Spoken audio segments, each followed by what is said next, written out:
The Cubs completed a 7-1 homestand with another comeback on a walk-off walk. Everybody in. They're getting contributions from all 25, including these three All-Stars: Baez, Contreras, and Lester. Now at 15 games over 500, the Cubs head west to begin a week-long trip tonight in San Francisco on NBC Sports Chicago.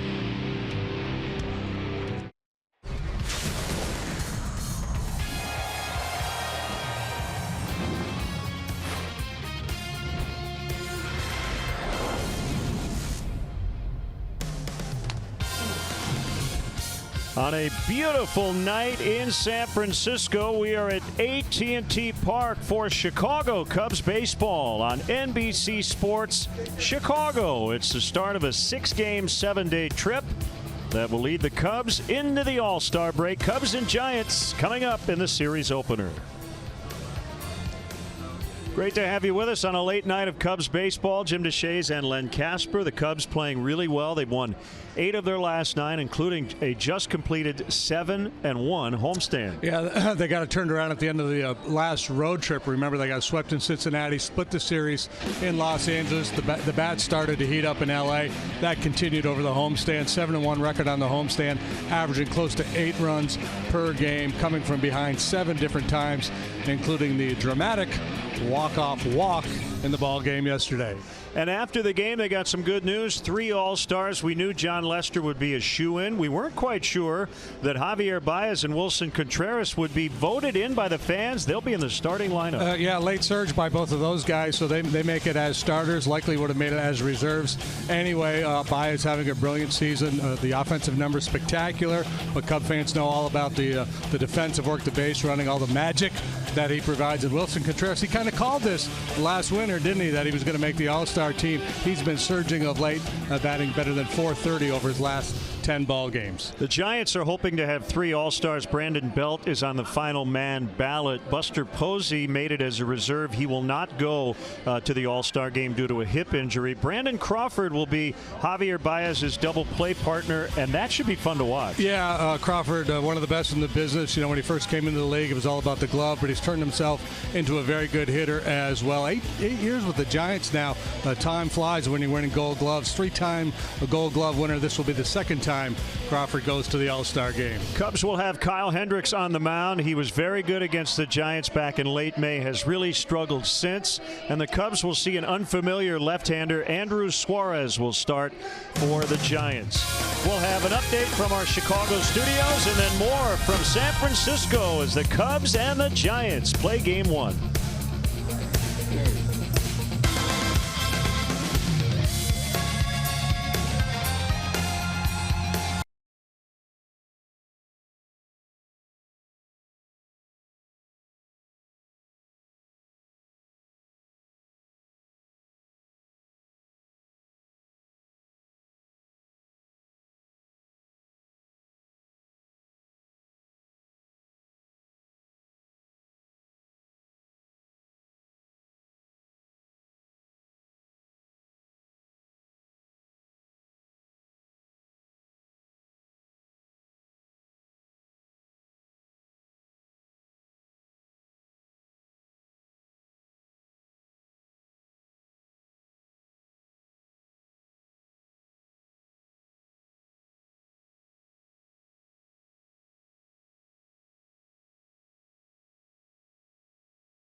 But let me tell you something, brother. We're the Ballot Brothers! The Ballot Brothers!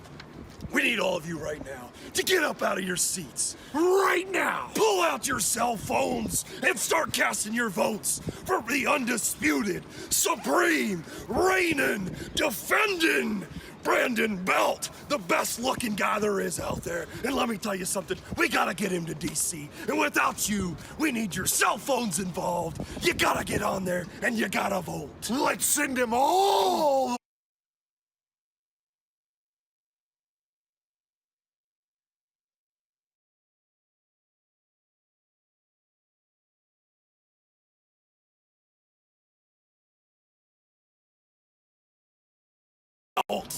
But let me tell you something, brother. We're the Ballot Brothers! The Ballot Brothers! We need all of you right now to get up out of your seats. Right now! Pull out your cell phones and start casting your votes for the undisputed, supreme, reigning, defending Brandon Belt, the best looking guy there is out there. And let me tell you something, we gotta get him to DC. And without you, we need your cell phones involved. You gotta get on there and you gotta vote. Let's send him all the way to the top of the hill, brother. Oh, yeah, he's the cream of the crop. He's the national champion of all baseball times. He's done it forever. And let me tell you something. Go ahead, brother. Let me tell you something. Get the person sitting next to you. Tell your mama, tell your pop, tell your brother, grab your friends, and get them on the ballot right or now, else, brother. Or else the Ballot Brothers will come running wild for you. Yeah. Ah.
Who encourages you to experience amazing. Blue Cross and Blue Shield of Illinois. Through it all. Ford, who invites you to go further in their fuel-efficient vehicles. Check out our entire lineup at your local Ford store or buyfordnow.com. Menards, save big money at Menards. And by Southwest Airlines. Low fares, no hidden fees. That's transparency.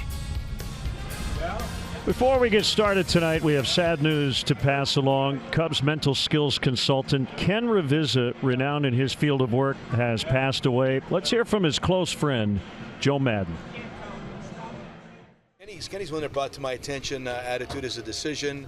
He brought to my mind, do not permit the pressure to exceed the pleasure. Kenny brought that to me. Win what's important now. That's a Kennyism. And there's others. I mean, he was unique. I mean, he's a teacher, clinician, not only teacher in baseball, but he had his classroom. Actually, he was able to teach in his classroom a couple times. And again, that was for my benefit going into spring training. I asked him if I can do that. So once you've been sitting on it for a couple months, you need to get your voice back and your thoughts back. And he always afforded me that opportunity. The thing about Kenny was one of the best listeners you've ever been around, very non-judgmental, but very straightforward and would tell you when he disagreed. I remember when I came up with the process as Fearless, I had a hard time convincing him that that was accurate, but I stuck to my guns with that one. But listen, I'm going to miss him. I miss him already. And our condolences go out to Ken's wife, Claire, and their 2 daughters, Nina and Monica.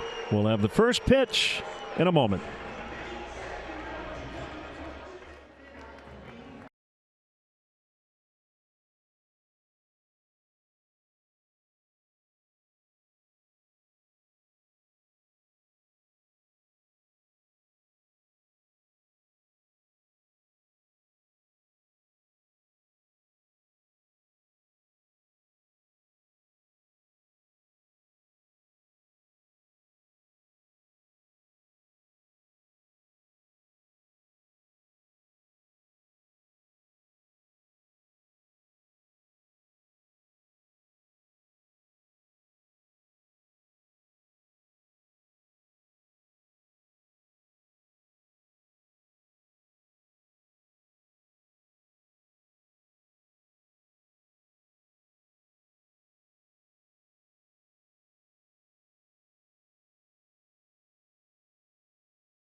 As Albert Almora Jr.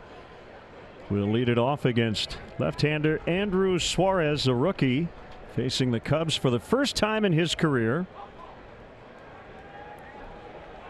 And here we go. Suarez to Almora. Swing and a miss for strike 1.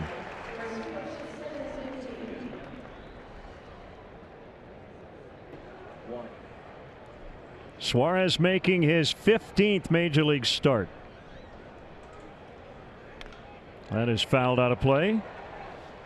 Yeah, and he's settled in nicely. The last 5 starts, he's been very good. 2.10 ERA over those 5 ball games for the year. 14 times as a starter, 3 and 5 with a 3.92. But the other numbers really good. Walk numbers are very low. Bounding ball to the All-Star Crawford. Long throw, and he gets Almora for the first out. Now the rest of the Cubs Southwest starting lineup. Addison Russell batting second for the first time in his major league career. Baez the All-Star. Rizzo at first. Contreras the All-Star behind the plate batting 5th. Ben Zobrist 6th in right. David Bodie at 3rd. Ian Happ in a very hot stretch. Kyle Hendricks the pitcher 9th. And the leadoff man is presented by Binny's Beverage Depot. And when the Cubs leadoff man gets a hit to start the game, Binny's donates $100 to the Greater Chicago Food Depository. One and one on Russell.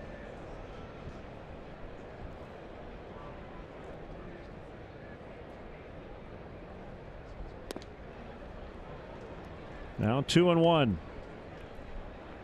Cubs beat the Giants 2 of 3 at Wrigley Field in late May.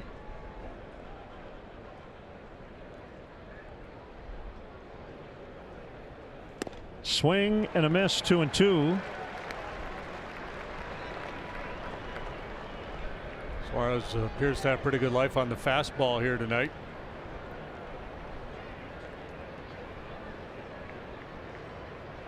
He's a second-round pick of the Giants, 2015, University of Miami. Got a little funk in his delivery. He's got a 4-pitch mix, and he uses them all, so he's unpredictable. You see the heater just a little better than 50% of the time. He'll top out around 94, sit 92. Cutter or slider, curve, and change. 3-2 is bounced foul. Let's get your umpires. The crew chief Jeff Nelson is behind the plate. Laz Diaz at first, Manny Gonzalez at second, and Jansen Visconti is over at third. Talking to Joe about Suarez before the game. He had been looking at some video, and he said Suarez reminded him a little bit of Travis Wood.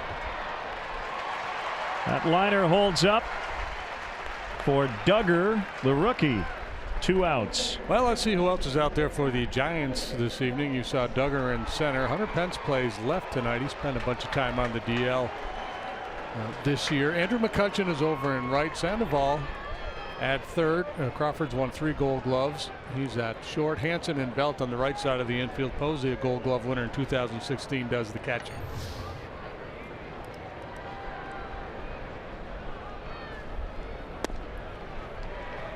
Breaking ball strike on Javier Baez, who will be the National League starting second baseman in the All-Star game next week.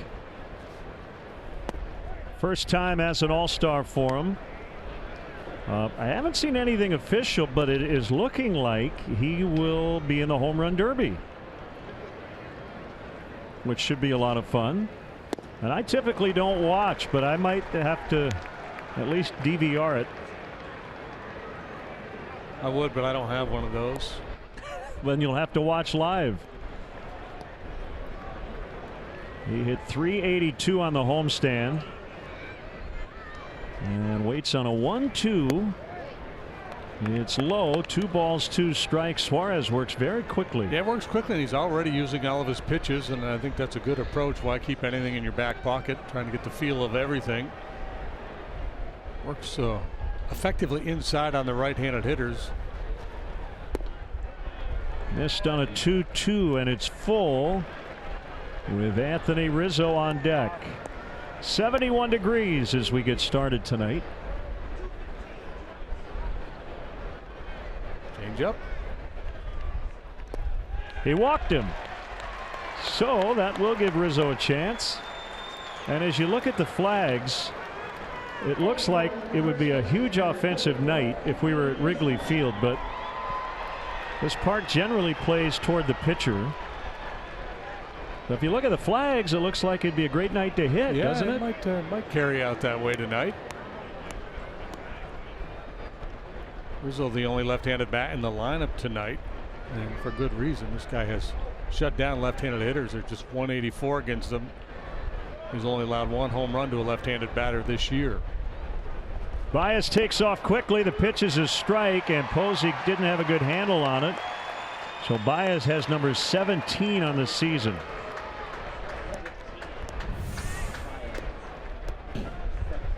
Yeah, a modest lead, but a good jump. And then the mishandle by Posey, no chance.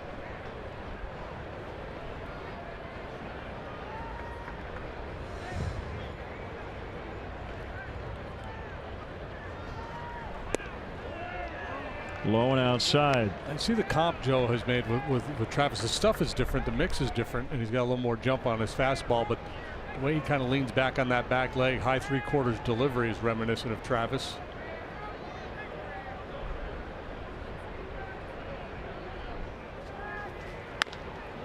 Past the pitcher, but right to Crawford, who actually backed up a little bit. He had time and made use of it. Gets Rizzo, and the Cubs do not score. The Giants are coming up when we come back.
A 13-run outburst yesterday against the Cardinals.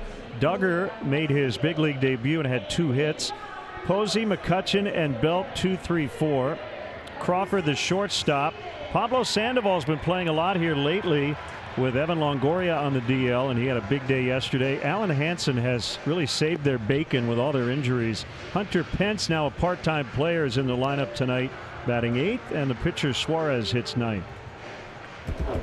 Cubs defensively, big outfield to cover here. The big notch out there in right center, 421 feet away. So Albert Almora will be on the run tonight in all likelihood. Zobrist plays right, Happ plays left. Bodie third, Russell short, Baez second, Rizzo first, Contreras behind the plate. And the Lexus Experience amazing starting pitcher is Kyle Hendricks. And a rough go for Kyle of late. Overall 5-8 with a 4.27. This is start number 18. First pitch strike, 86 on the fastball to Steven Duggar. He just came up yesterday, and you see what he did at AAA Sacramento.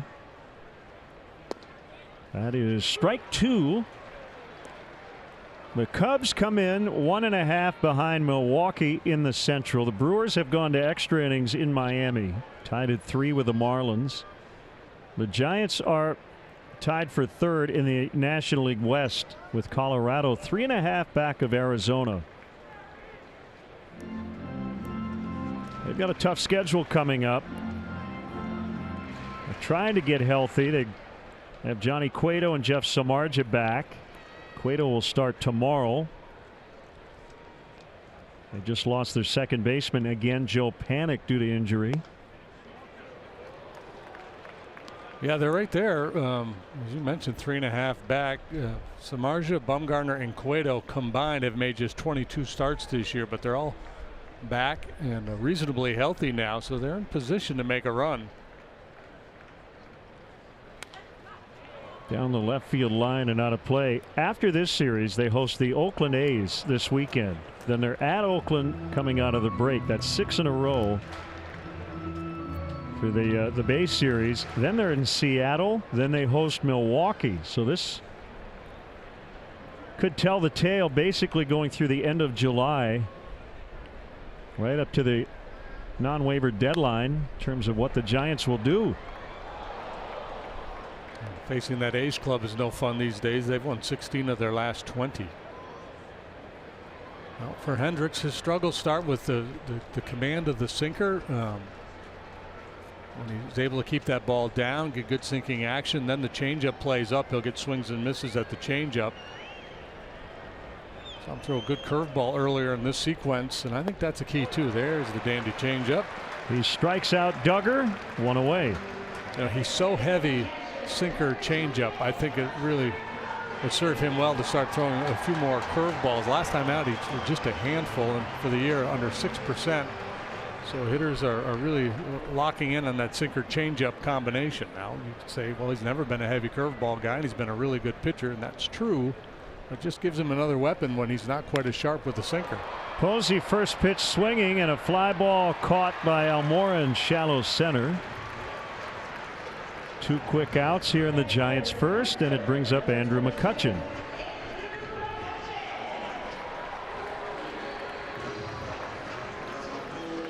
This is really nothing new, but as you look at this Giants roster, Posey is 31. Crawford is 31. McCutchen is 31. Belt is 30. It's an older club. Jeff Samardzija 33. Johnny Cueto 32. Madison Bumgarner is only 28, but he's been around for a while. They are getting a little younger here and there, as they've got Austin Slater and Duggar 25 and 24 respectively. But there's still a veteran-laden roster. And a very expensive one too. Yep. One of the highest payrolls in all of baseball. McCutchen lines out, and a nice 1-2-3 for a guy who had struggled in the first inning this season.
Now in full swing, and the best place to spend your summer is at beautiful Wrigley Field. Plan now and get tickets to weekend matchups against the Reds, Padres, and Nationals, and support your Cubs to another division title.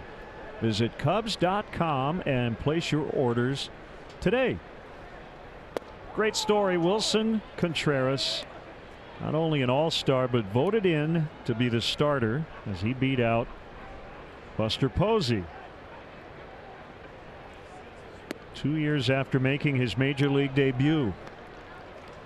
Posey will not head to D.C. He's going to get a cortisone shot after their final game on Sunday. He's dealing with a hip issue. And Yadier Molina, I guess, has been named as an injury replacement. Contreras leading the majors in innings caught. Yeah, and Joe said the other day he's going to start catching Victor Caratini a little bit more to try to take a little bit of the load off of Contreras, who would catch 162 if you let him. Fouled out of play, and a full count.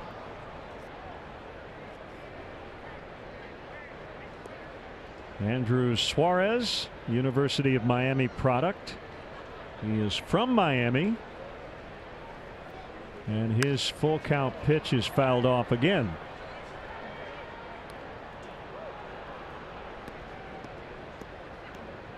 As we like to say about guys who work this quickly, he is pitching like he's double parked.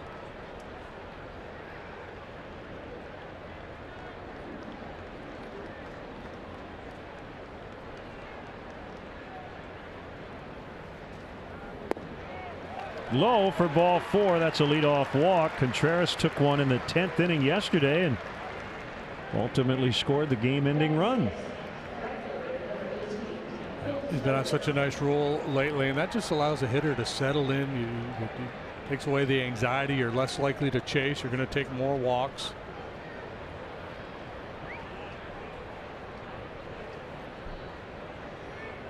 Couple of good notes on Ben Zobrist among major league switch hitters.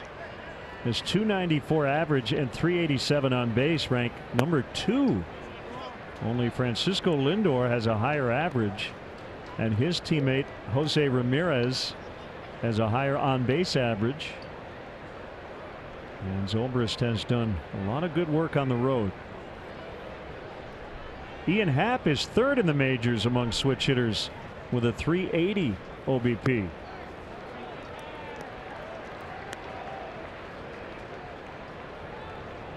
So lifetime .364 hitter here in this ballpark, 12 out of 33 with a couple of home runs.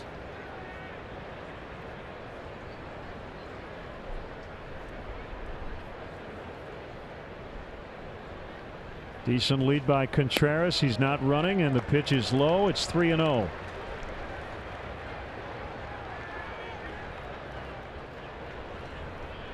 Ryan Butterfield down at third base. Will Venable over at first. Suarez came into this game having issued only 15 walks in 78 innings. He's walked 2 already, and in trouble of walking Zobrist here. Just about 5 strikeouts for every walk issued.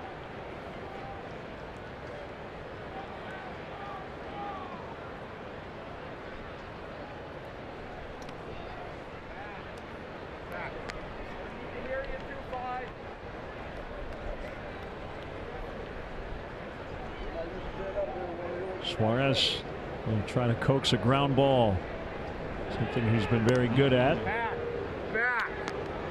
So with that in mind, Bruce Bochy thinks that maybe the Cubs will have Contreras on the move, so they're going to keep an eye on him over there at first base.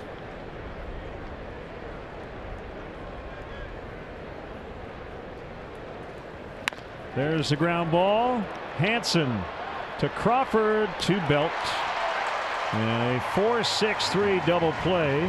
2 outs. Yeah, you like to be able to start base runners against a high ground ball guy like Suarez, but being a left-handed pitcher, it's a little bit tougher to get the read. And watch how slick Crawford is around the bag here. Just a little kick and flip to complete the double play. Tough hop there for Hanson. Backs him up a little bit on his heels, but no issues. Is Crawford able to finish things off? He is pretty slick. You're right. That all-star combination of he and Hobby, it's going to be fun to watch. David Bodie, bases loaded walk to win the game yesterday against the Reds. Looks at a fastball at 93 for a strike. 10th major league start.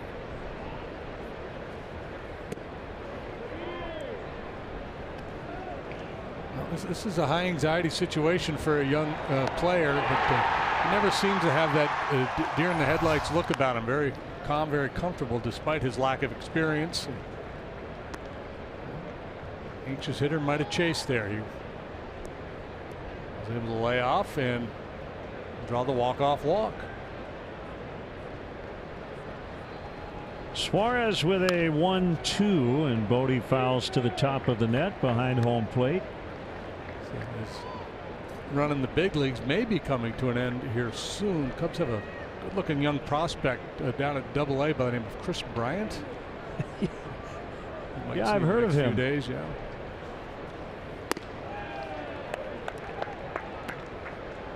We'll have more on how it went for Chris tonight a little later on.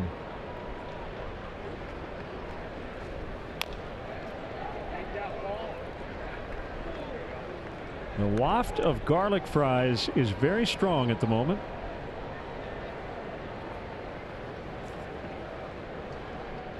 They're really good, but kind of sticks with you for a couple of days. Hang with you, yeah. One of the signature about the vampires for a few days if you eat the garlic fries out here. Signature item here at AT&T.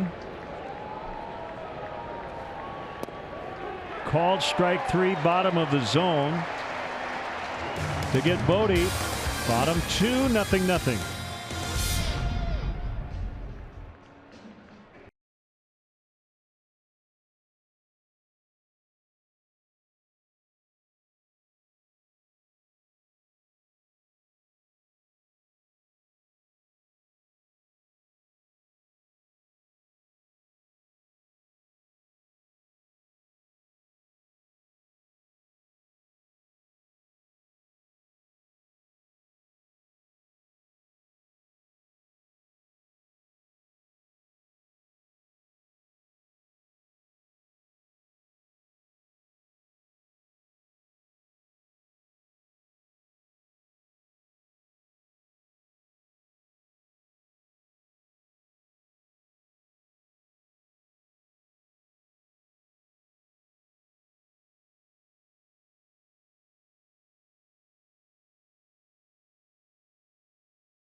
Say, show me the Chicago Cubs into your X1 voice remote and get live team stats on your TV. Change the way you experience TV with Xfinity X1.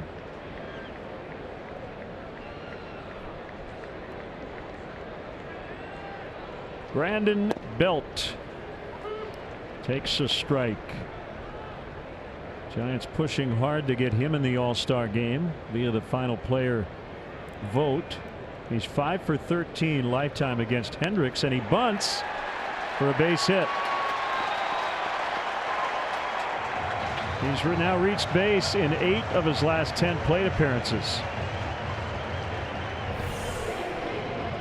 Batting .379 here in the month of July, and with the shift on and leading off an inning, he's willing to sacrifice a potential extra base hit, push this little bunt down the third base line and set up Brandon Crawford. Feels like we've seen left-handed hitters against the shift try that maneuver a little more often this year. We've seen Schwarber and Rizzo do it a fair amount. Brandon Crawford, strike one. 2 for his last 21. Second time he's been an all-star. First time as a starter. See, I mean, it's not a horrible play. Obviously, it's a leadoff single. But again, you got Hendricks on the mound, who is a ground ball pitcher. Belt's not a base stealer, so the double play has the potential to erase the good work with the bunt single. And again, Belt's their 4-hitter. He's hit 13 home runs. He's a slugger. But I get it. I think you're a left-handed hitter and you pull the ball on the ground and you're constantly grounding into outs over there. You're hoping you can influence the shift a little bit by dropping down the occasional bunt. Step on the bag. Tag applied. 2. And what I was talking about there, the potential for the double play mitigates the value of the bunt single.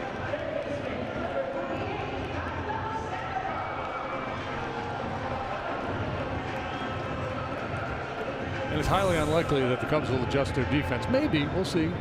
Probably it just depends on the game situation. Rizzo made this play the other day too. Step on the bag, make the throw.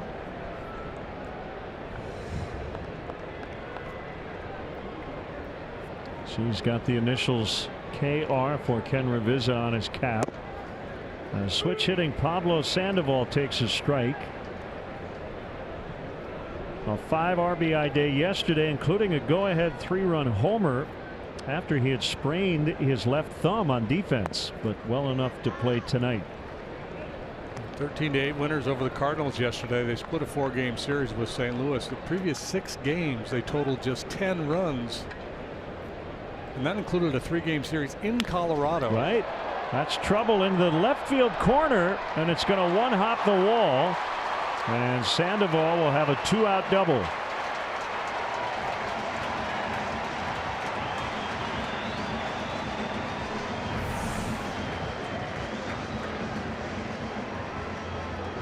Two-seamer had run, didn't sink much. And that allowed Sandoval to pump it into the left field corner for the 2-base hit. And the Giants went to Colorado. They scored 3 runs total in the 3-game series. That's almost impossible to do.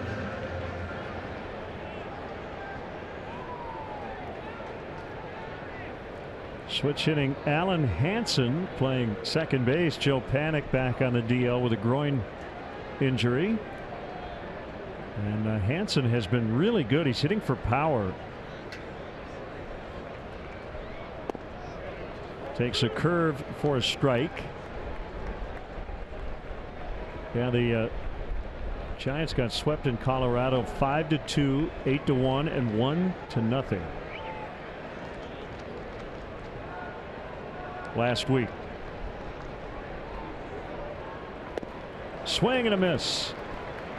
Hansen's profile, kind of a super utility guy, generally means, real good defensive player. Might not get a ton of offense. He's kind of the opposite. He's more of a bat first type middle infielder. Has made starts at second, short, third, and left. Swing and a miss, strike 3. So a couple of base runners for the Giants in the second. They do not score, however, and it's 0-0 after 2.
Chicago is looking for the biggest Cub fan to appoint as the next Cubs authentic fan of the game, someone who supports the team through thick and thin. Do you have what it takes? Enter at NBCSportsChicago.com/CubsAF. Got good news from Miami. The Marlins just beat the Brewers 4-3 in 10 innings on a Brian Holiday game-ending hit. Jesus Aguilar in that game hit his 23rd home run. I believe that leads the league. Harper went deep tonight too. I know he was up there. Happ out into right center, and that ball's going to drop. Ian on his way to second, and he'll have a standing double to lead off the Cubs third. He stays hot. Yeah, 405 batting average over his last 14 games, a 537 on base percentage. Better from the left than the right side, but right now he's just locked in. He pumps this one to the alley in right center. It's played by Duggar, but an easy double for Happ. We'll try to find a way to move him along, most likely with the bunt.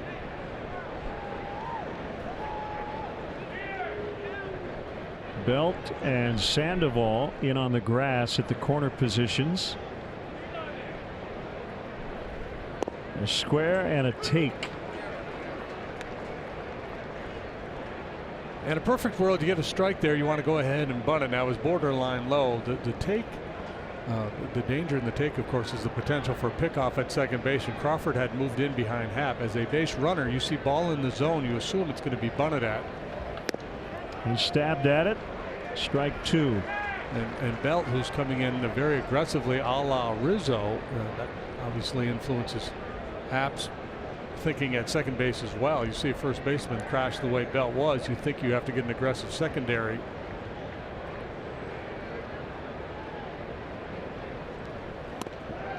Takes that pitch high. And then it's 1-2 on Kyle Hendricks.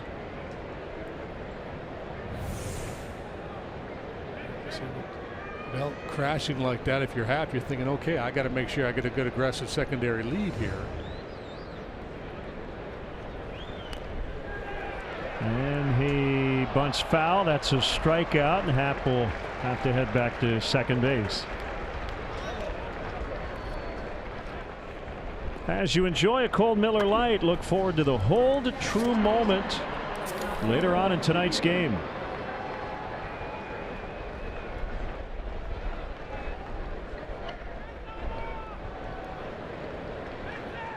Almora grounded out to start the ball game.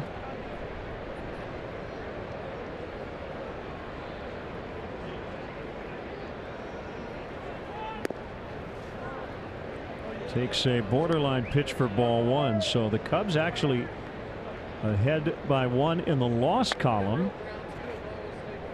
But because they have 3 fewer wins, technically 1 game behind in the division.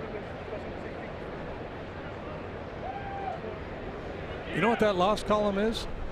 What's that? All important. It is the all important loss column.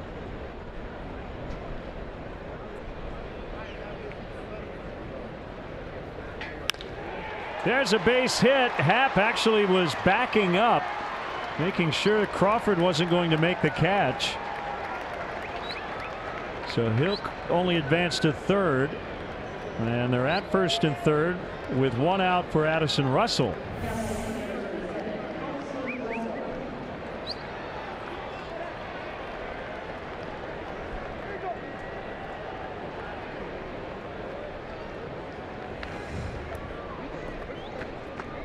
Strange to see Hunter Pence in left. He had never played that position prior to spring training this year. We're used to seeing him over in right for the most part.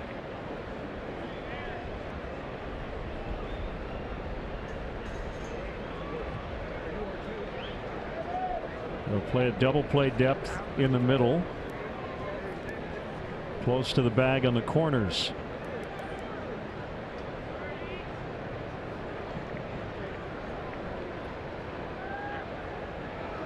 RBI chance for Russell. He lined to center in the first inning.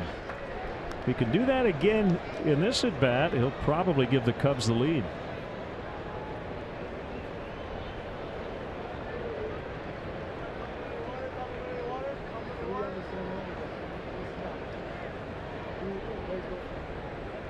Bunch him a little bit towards the alley in right center, with McCutchen playing well off the line. He's hit a lot of balls in that direction here lately.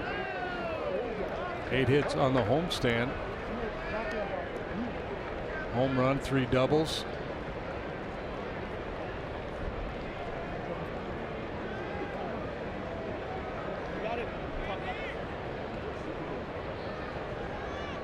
Two balls, no strikes on the Cubs shortstop.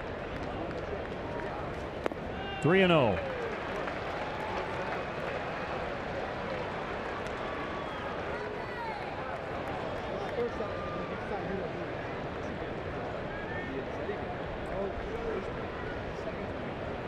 Well, I'll assume green light here on 3-0 if he wants it. Put him in a box, look for one pitch in one spot. Not swinging, and the pitch is a strike.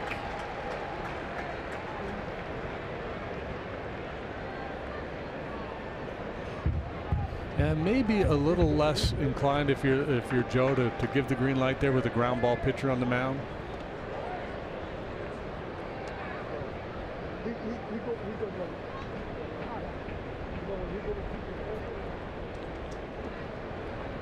Suarez now set at the belt. Here's the pitch. Strike 2. Borderline on the inside edge.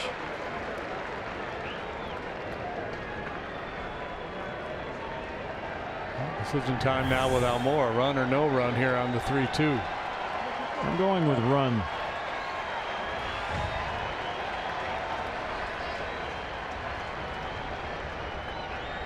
Nope.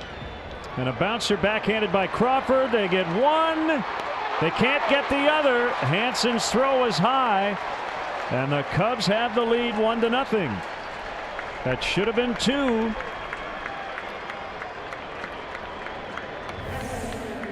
I mentioned it earlier. Offense first player Hansen gets the ball in good shape and just makes a bad throw.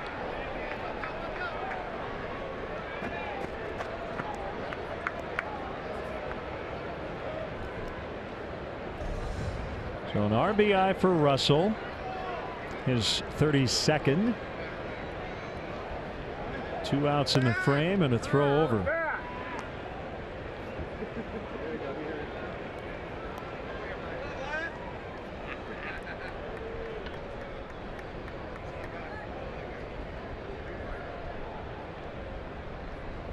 Cubs able to cash in that leadoff double by Ian Happ. The pitch inside.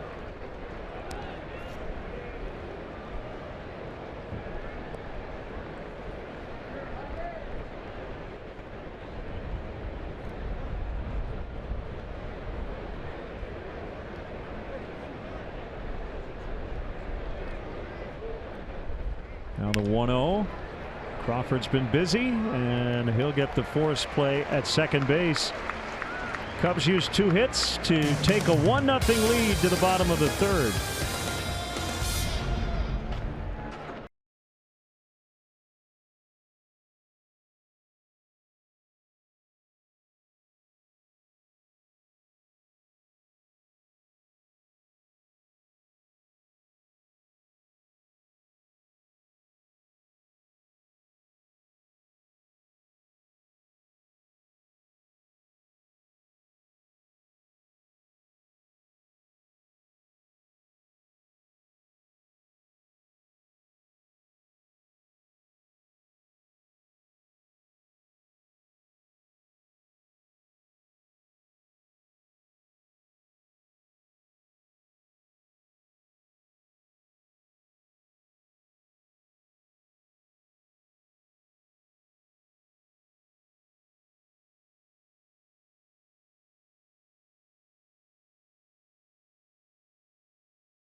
military by sharing a photo or video with hashtag HatsOffForHeroes. For each post, T-Mobile will donate $1 to support veterans.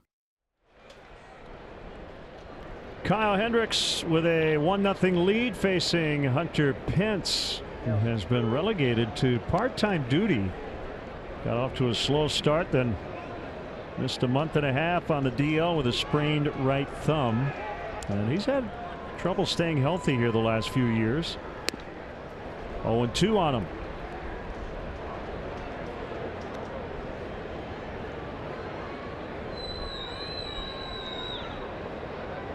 So Pence without a home run. Posey dealing with that hip issue has 5.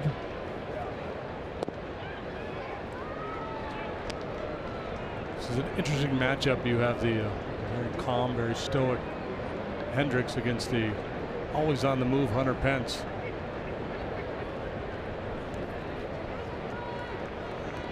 If they went to school together, they'd probably be best friends. Right. And I think Pence's walk-up music was Sweet Emotion, which they play for Hendricks at home when he pitches.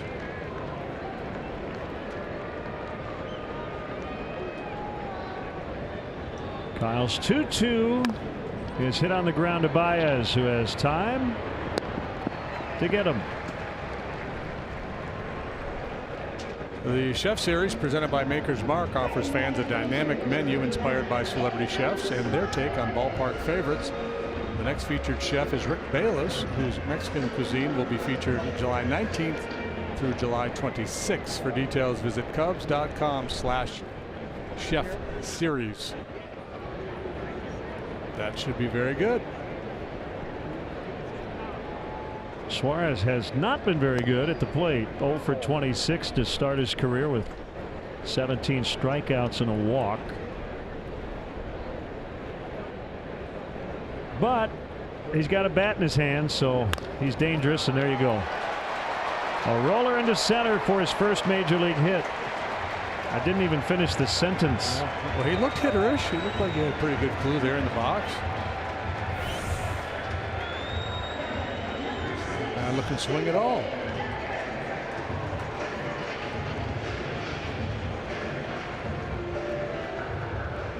The pitchers in the Giants dugout certainly liked it.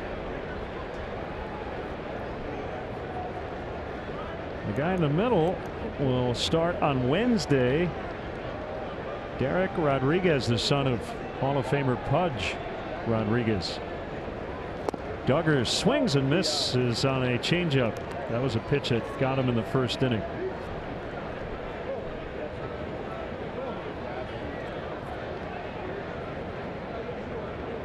Rizzo will play behind the pitcher, running the bases at first. Thought we might possibly have a pitcher wearing a jacket alert. No such thing for Suarez.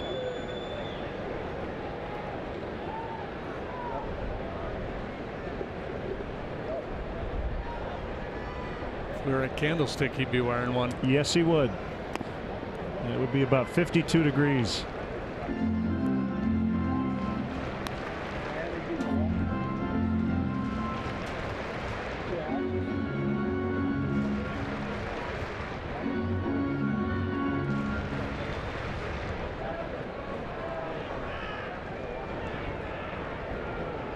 Cubs 1, Giants nothing, third inning.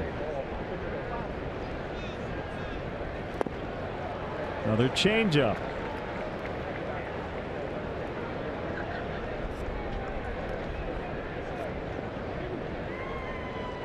Talking to himself.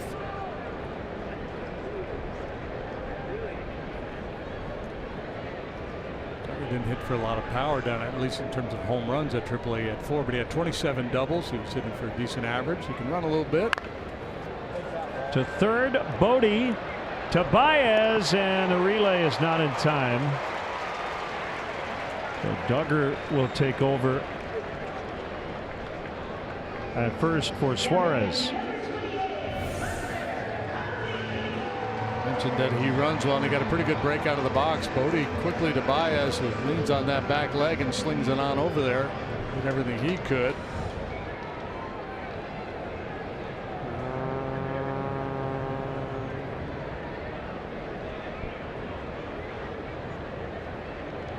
San Francisco Bay. Fresh load of baseballs coming in.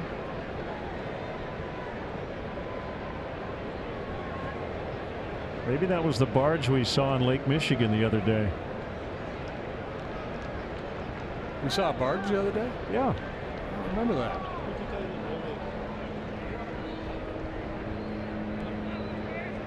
You weren't paying attention. I was focusing on the action on the field.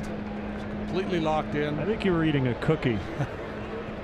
Probably eating a pizza with hot dogs in it.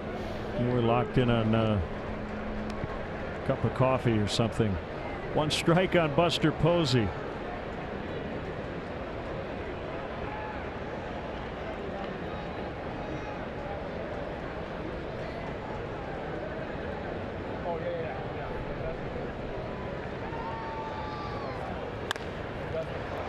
Grounding ball to Baez. And that'll do it. So Kyle Hendricks has looked sharp so far tonight. He's got a 1-0 lead through 3 from San Francisco.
Against Montgomery for the AA Tennessee Smokies, 2 for 4, a home run, knocked in 3, scored twice. Over 7,600 in attendance as the Smokies beat Montgomery 6-2. Our high-speed action brought to you by Xfinity. Baseball's great power, man. Pitch is swung on and hit in the air. Deep to left field. Back goes Kelly. He's at the warning track. As Rizzo lines to Belt. Always good to hear Mick Gillespie's voice.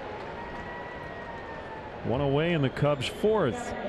I'm betting Chris will be back before this series is over.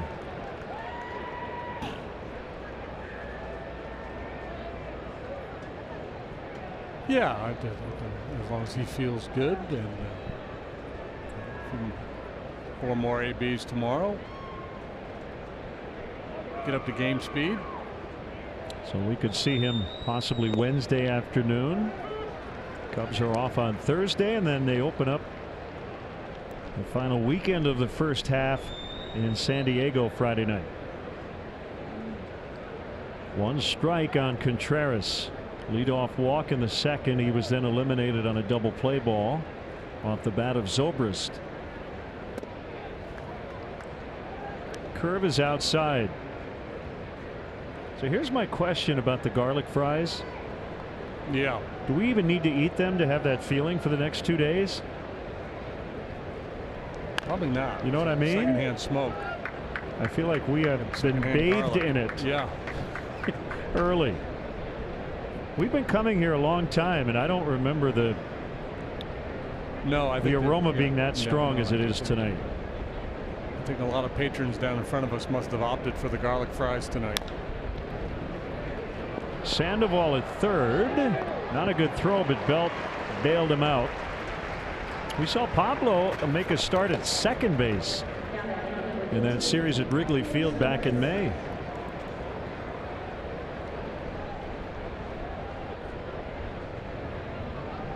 And I believe the note was he was the heaviest second baseman in Major League history.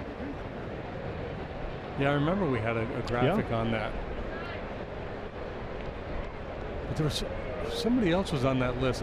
Rizzo was on the list. Was Dave Parker? There was somebody. That yes, Dave Parker was on the list. How did that come to be?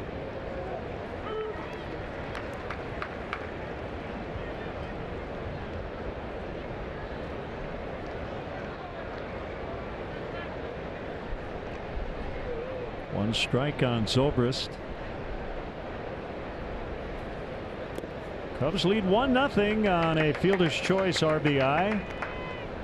Addison Russell in the third. Cubs 2-6 on the last road trip. They've won just 4 of their last 13 road games, so hoping to carry this momentum from the homestand out here to California.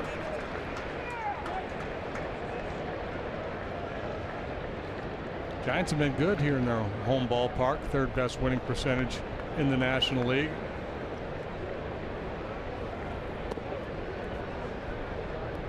They are 28-16 here at AT&T Park.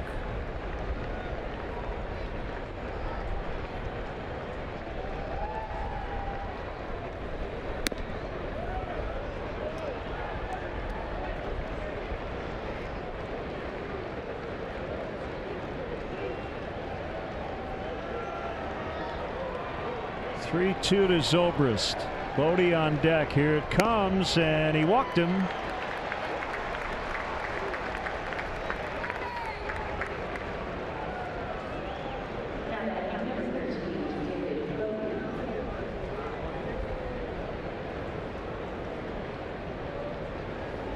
Bodie caught looking his first time up.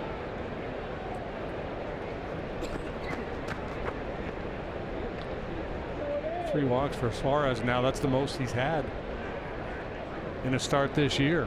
Last time out at Colorado didn't walk anybody. Of course, he's facing this lineup that is very patient and takes a lot of walks. Brian Dunsing, by the way, did not pitch tonight as he has joined Bryant on that rehab assignment at Tennessee. Fly ball to right, but no play for McCutchen. That banged off the wall, just foul. It's only 309 down that line with the high wall in front of the Cove.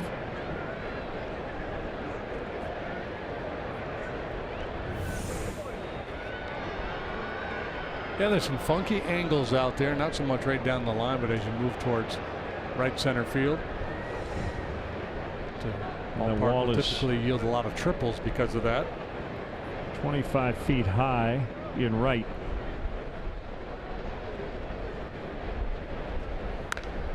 I mean, it always makes sense for outfielders to back each other up, provide support, but in a ballpark like this, even more so. Get some hard caroms off that brick out there, some funky bounces.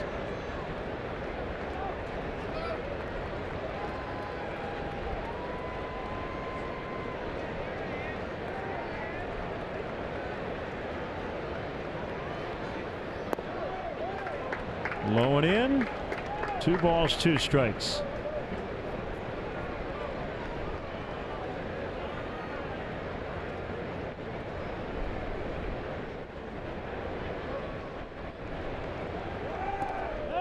Close but safe at first is Zobrist. It's that little step off, sling it over there move. It's pretty quick.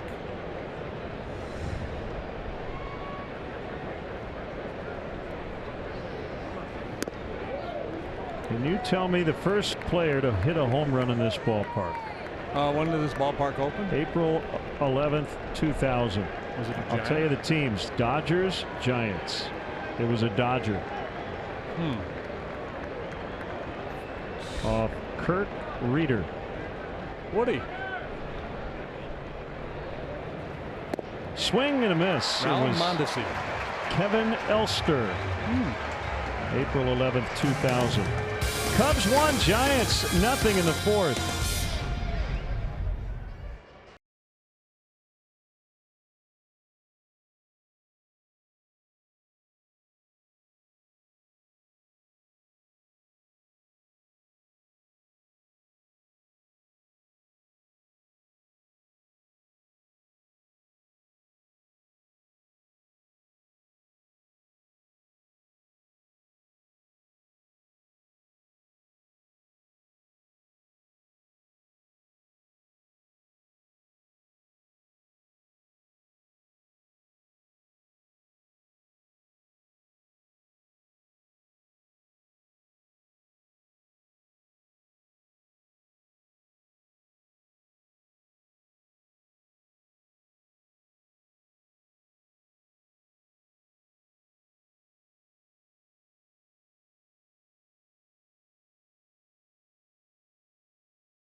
Chicago.com, presented by Nationwide agent Jeff Vukovich. Go to jeffvuk.com or follow him on social media. Nationwide is on your side. Ball one on Andrew McCutchen.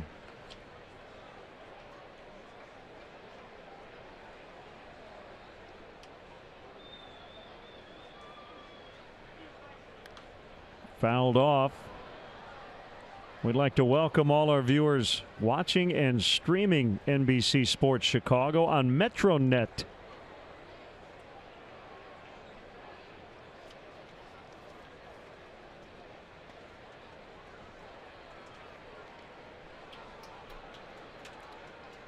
In that first game here at AT&T Park, and it was called Pacific Bell Park, I mentioned Kevin Elster. Yep. He hit 3 home runs that day, including the first. And yes, Barry Bonds did homer in that game. So did Doug Mirabelli and JT Snow. Skipped it to the shortstop, Russell. Good stretch by Rizzo, and McCutchen retired. McCutchen will really push it down that line. He'll force you to hurry your throw a little bit on Friday, July 20th at 7:30. Bring the family out and enjoy the Under Armour All-American game at Wrigley Field. This is your first chance to watch the country's top high school baseball players. Get free tickets while they last. Available in person at the Cub store at Gallagher Way. Limit 6 tickets per person. No purchase necessary. For more information, visit cubs.com/UA game. A strike to Belt, 88 on the Heat. Belt with a career high 902 OPS going into action tonight. Good glove at first. He's down 0-2. Yeah, well, he's gotten the jump on just about every hitter so far.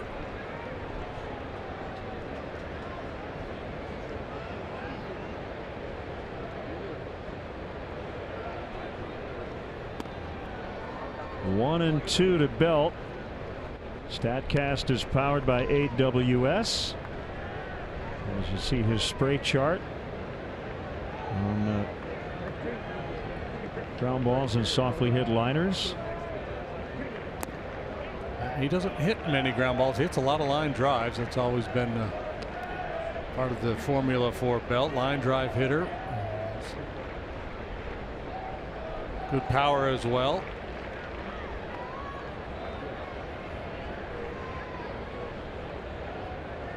Takes his walks.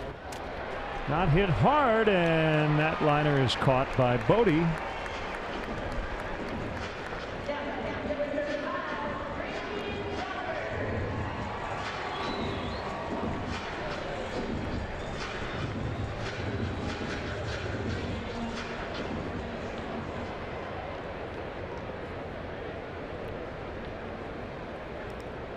Counting the postseason, this is start number 8 for Kyle against the Giants.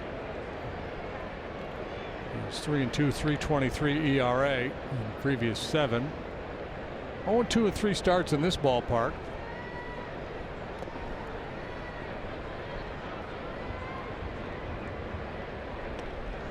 In May at Wrigley, really good. 7 innings, just 2 hits, 1 run. Since then, it has not worked out so well for him. 1-5 with a 6.29.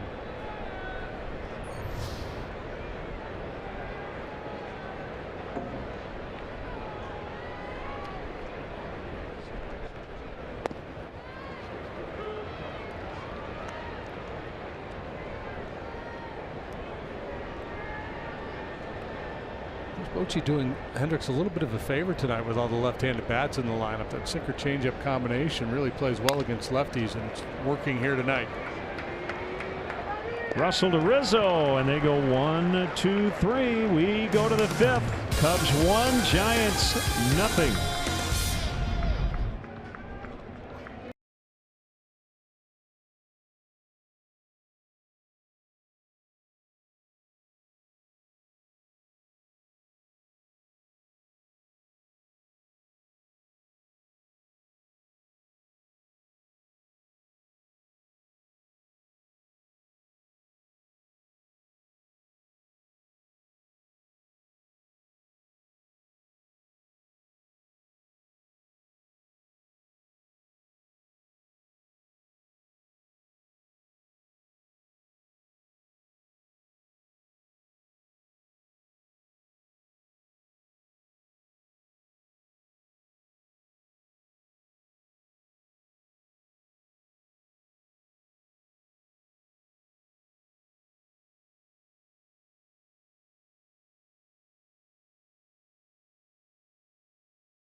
Town baseball night in Chicago, presented by Chick-fil-A. Join Doug Glanville and Brian Anderson alongside Layla Rahimi as they break down the biggest stories surrounding the Cubs and White Sox.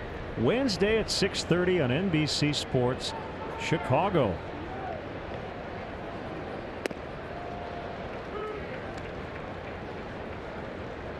Breaking ball strike on Ian Happ. It is not the Rookie of the Year candidate Brian Anderson. It is not the Brewers broadcaster Brian Anderson. It is not the former big league pitcher turned Rays broadcaster Brian Anderson. It's the former White Sox outfielder Brian Anderson. There could be a whole Jeopardy category of Brian Andersons. Brian Anderson, that is a good baseball name.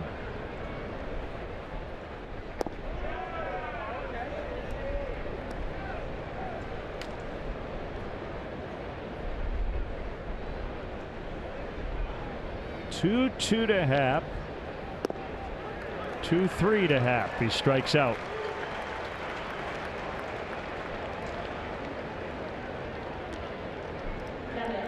number 4 for Suarez. Giants have to feel comfortable with this young left-hander as he's settled in. Looks like he's got a pretty good idea of what he's trying to do out there. In the air to right, and it's McCutchen to make the catch.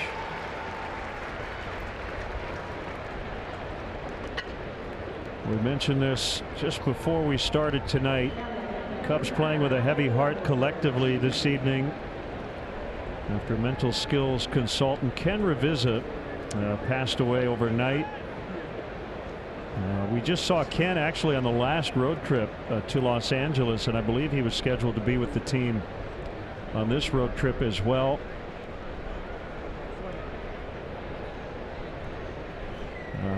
One of the kinder, gentler souls you'll ever meet, and was one of the best in the business in terms of sports psychology.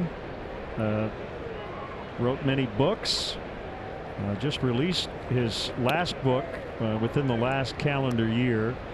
Very close with Joe Madden, and he was loved in that clubhouse.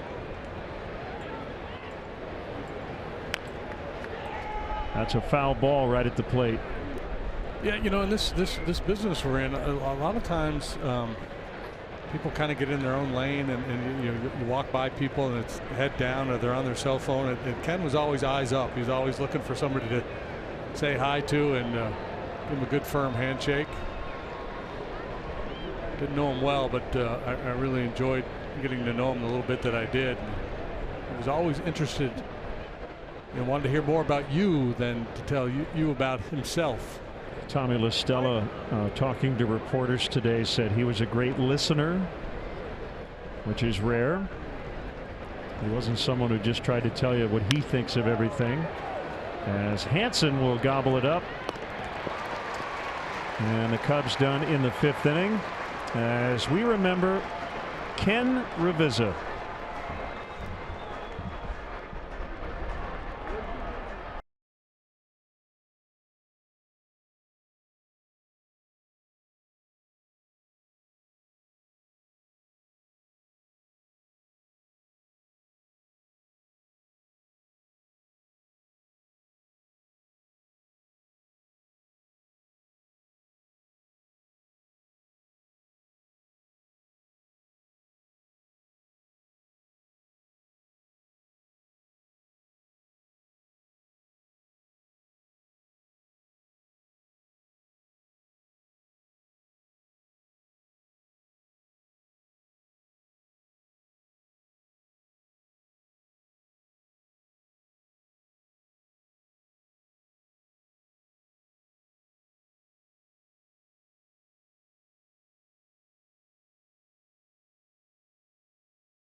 Summer camps presented by ATI Physical Therapy and Ideal Industries. Young sluggers ages 5 to 13 have the chance to suit up in Cubs gear and receive top-notch baseball instruction at locations all around the world, all around Chicagoland. Many sessions are close to selling out. Enroll now, Cubs.com/kids.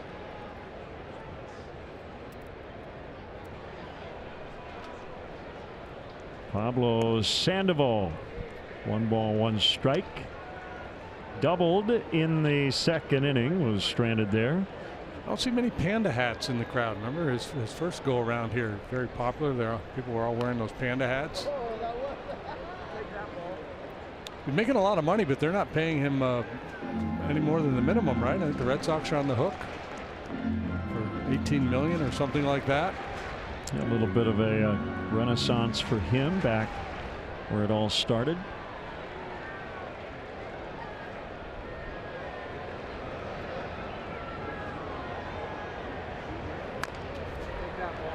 Hendricks can't get it. Baez does, and dropped by Rizzo.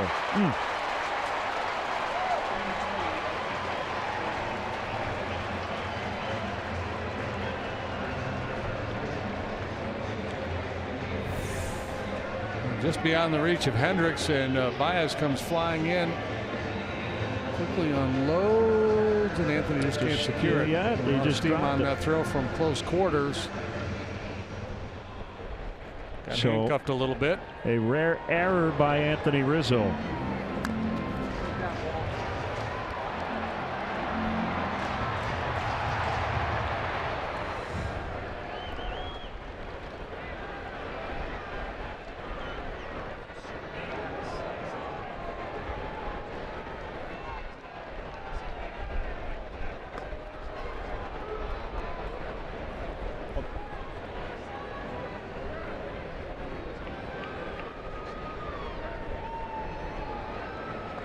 One way to stay out of a double play is to try to bunt for a base hit. Hansen has big time speed. Looks like the Giants are giving some pushback to Jeff Nelson, saying he didn't bunt at that ball, but Nelson's pretty sure that he did. Struck out swinging back in the second.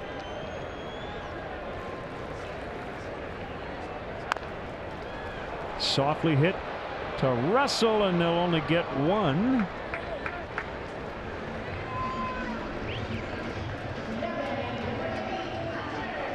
We'll bring up Pence.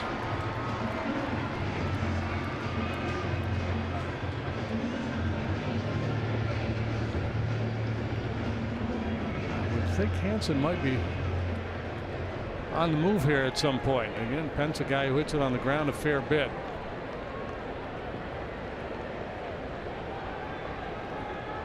This is one of the rare parks these days that has the bullpen mounds on the field. Cubs no longer among that group at Wrigley Field. Reyes Moronta is up, a right-hander for the Giants.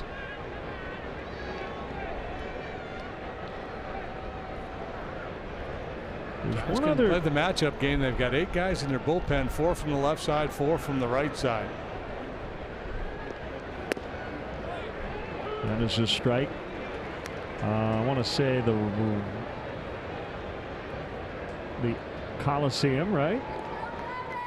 They're on the field. I think Tampa Bay. Yeah, but I would have to see pictures.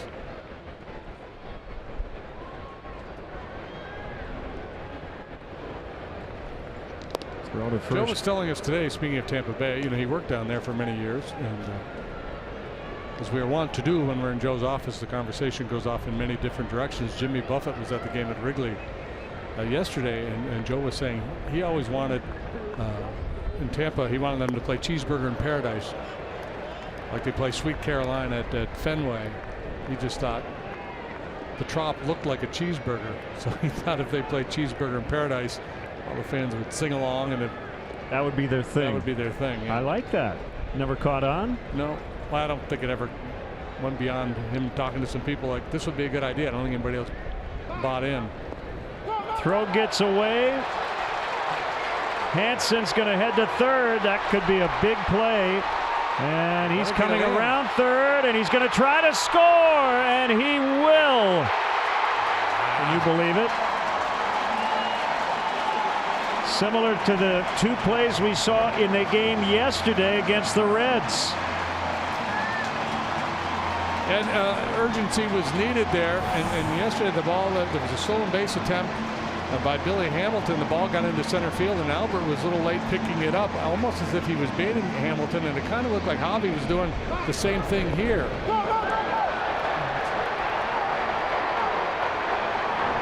That is another error charged to Anthony Rizzo.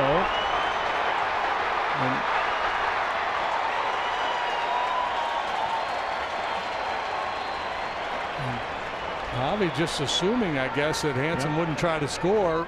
Somewhat lackadaisical, and they still run. Wow. So an error by Rizzo, and Hansen goes first to home. So that is a very unearned run for the Giants to tie it up, and a 1-2 coming to Pence. That's into left for a base hit.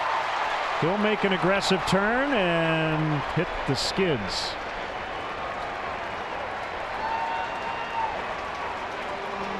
A nice play by Happ to hustle on over there and shut down Pence, who had every inclination of trying to get to second base when he came out of the batter's box.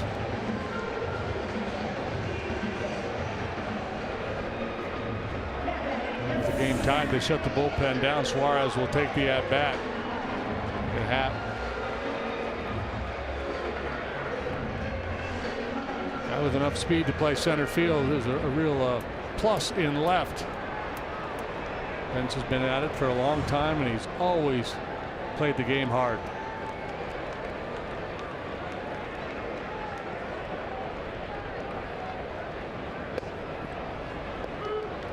Suarez bunts through strike one.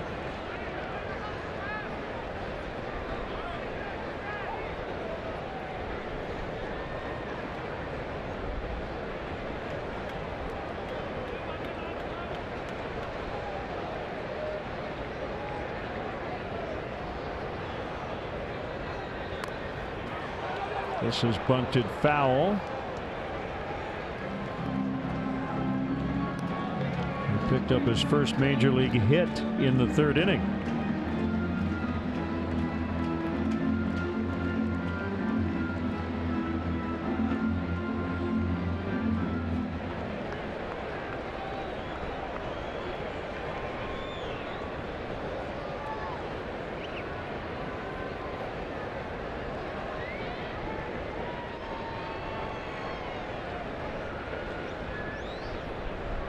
Kyle ready for an 0-2. Outside on a curve.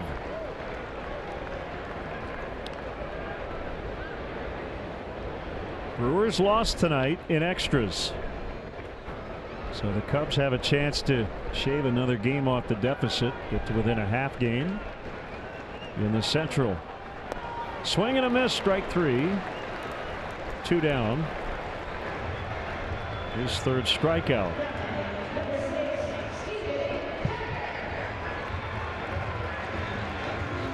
And it brings up the rookie Duggar, Clemson product.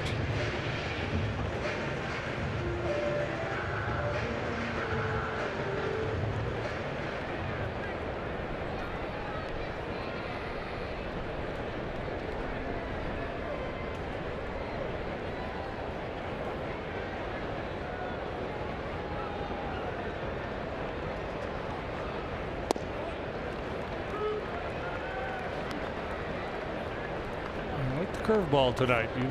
Mixing a few more in. He's able to drop it in there for strike one. Duggar has been perplexed by the Hendricks changeup. His 2 plate appearances so far tonight.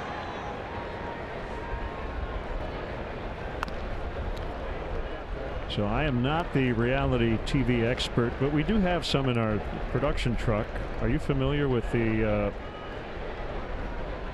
yeah, there was a reality show called 19 Kids and Counting? Yeah, well, yeah. The family was the Duggars, same spelling, but we do not think there's a relation there.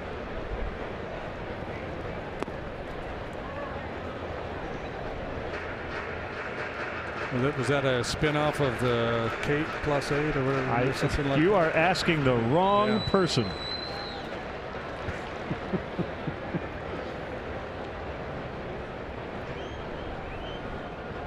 I'm impressed you knew of the show.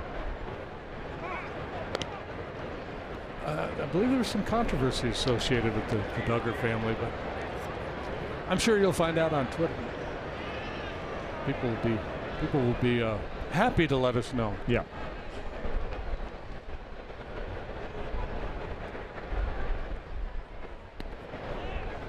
I have not seen the Kristen Cavallari show, but I guess the pilot may have aired or something this weekend. And somebody, I just heard a clip where I don't know if it was her or a friend of hers said something about walking into a room and her husband's Jay Cutler, the former Bears quarterback, and the line was, you never say hi, and he said, I'm more of a bye type guy. Jeez. Swing and a miss, strike 3. It was like Larry David. Yeah. They tie it up with an unearned run. It's 1-1 after 5.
At 1:20 p.m. up to the first 5,000 early arriving kids 13 and younger get a Cubs pillowcase presented by MasterCard, and following the game the first 1,000 kids 13 and younger will have the chance to run the bases, weather permitting. Limited tickets still available for the game. Visit Cubs.com today. That is Joel Murray, big Cub fan on the right. And a good friend, and he is sitting right in front of our broadcast booth.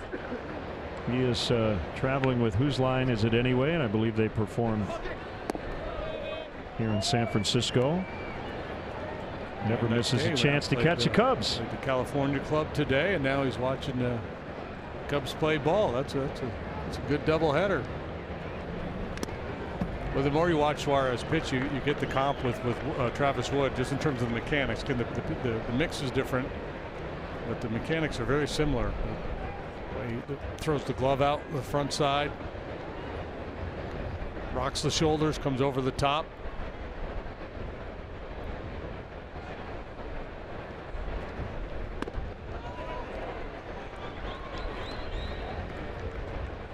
Travis blew out his knee, right, in spring training? Yeah, with the Tigers.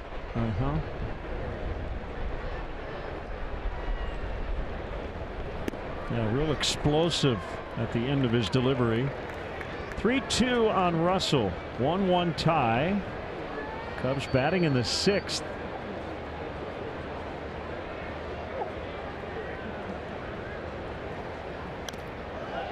Tapper foul back of the plate. Those are just 2 hits, the half double and the Almora single back in the 3rd. They have taken 3 walks. Last 5 times out, Suarez has gone at least 5 innings and has not allowed more than 2 earned runs. Little blooper to right, and it drops. McCutchen will pick it up. Russell racing to second. He's got a double. 3rd hit for the Cubs. Sometimes the barrel of that bat can be overrated. This one off the end, just a little soft flare, but well placed. And a chance to regain the lead. Actually, looks like it maybe got in towards the hands a little bit.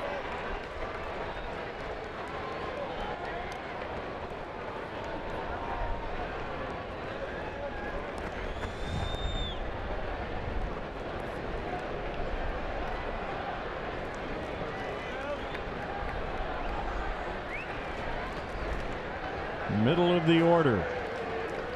Baez has walked, stolen second, and bounced into a fielder's choice. Takes a strike. Moranta is back up in the Giants bullpen.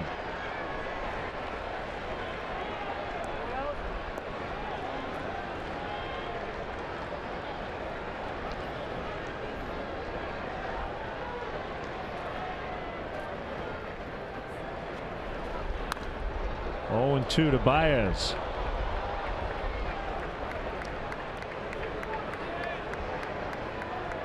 They're playing for the coveted Ohio Cup in Cleveland, and the Reds beat the Indians 7-5 tonight.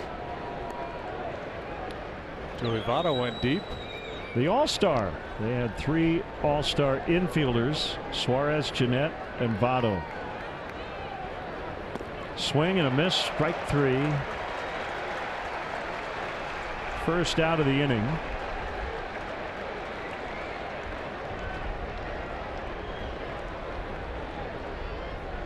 And now it'll be Anthony Rizzo, who has grounded out and lined out.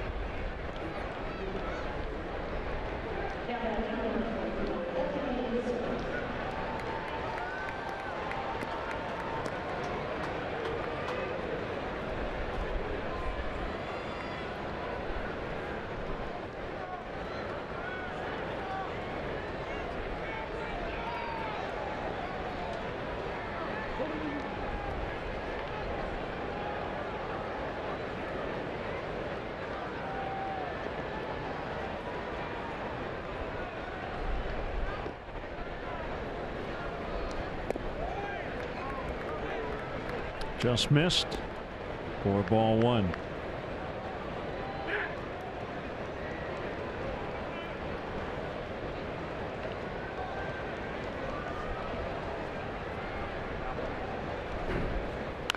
Hit hard but foul, past first.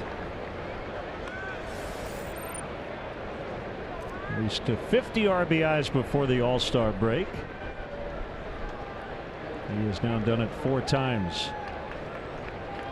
And Anthony, not just known for his offense, known as one of the better defensive players in the league, and a rare 2-error night, both coming in the same inning.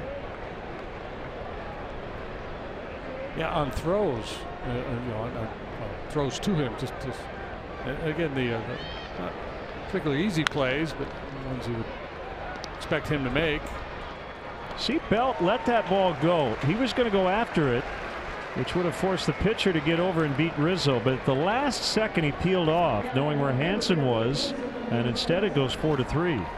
Runner now at third with 2 outs. Yeah, see, watch Belt. Hansen playing deep too, so he knows he's got increased range. And you read the pace of the ground ball too. If it's sharply hit, you're more inclined to go after it. Slowly hit, you know the guy's going to have time to come and get it, and that one was not all that well hit. Russell at third. Contreras takes inside. Shout out to Jacob Summers watching and rooting on the Cubs from Los Angeles tonight.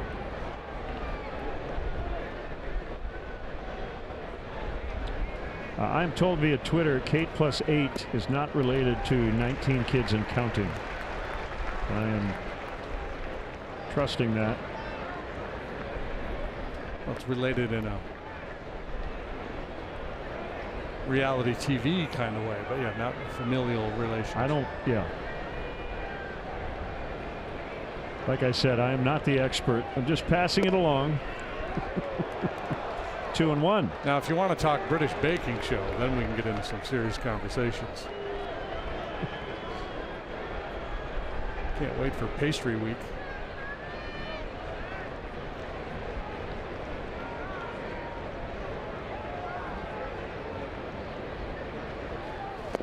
Three and 1.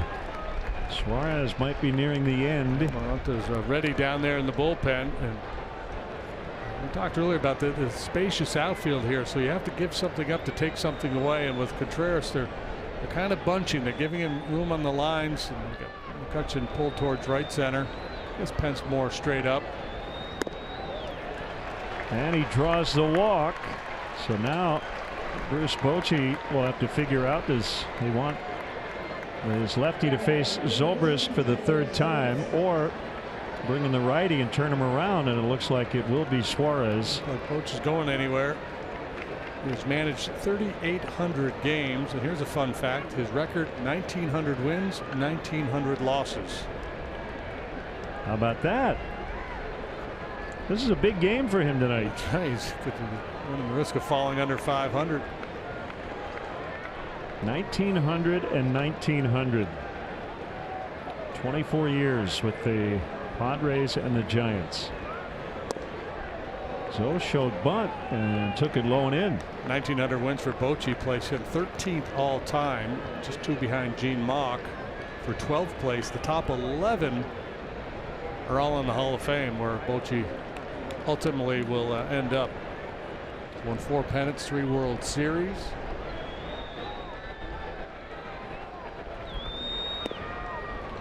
One and one on Zobrist.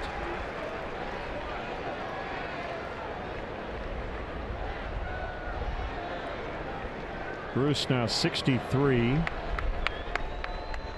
Took over the Padres at age 40 in 1995. Fly ball, McCutcheon over near the line, and he's got it. And the Cubs waits the leadoff double by Russell. We go to the bottom of the 6th. Cubs 1, Giants 1.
Back, folks. Hey, Chicago, where do you play? Tee it up at Black Wolf Run in Kohler, Wisconsin. Glacier Carve and Pete Dye designed to play 4 of Golf Digest's top 100 public courses, including Whistling Straits, home of the 2020 Ryder Cup.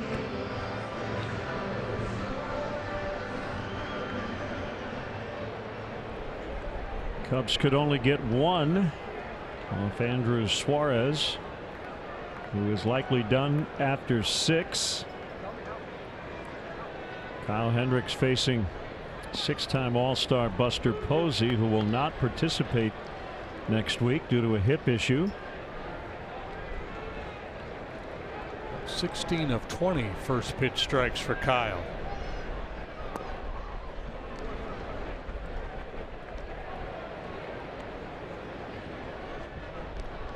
Left-hander Tony Watson now cranking it up in the Giants bullpen. Will Smith is closing for them currently.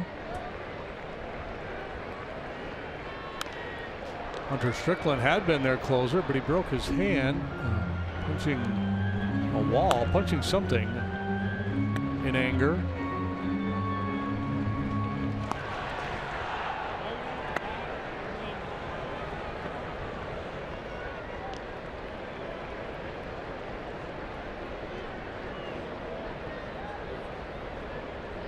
Hendricks with a 1-2. Got him looking. Snuck a piece of cheese by him. Strikeout number 5 for Kyle. This is a very encouraging sign the way he is dealing here tonight. He will pitch twice on this road trip going into the All-Star break. And you know, he hasn't been happy one bit with how it's gone lately.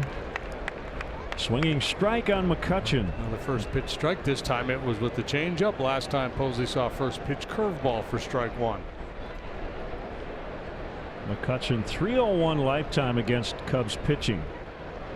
Most of that coming with the Pirates. Addison Russell throws him out. So McCutchen is 0 for 3. And it'll be Brandon Belt with 2 outs.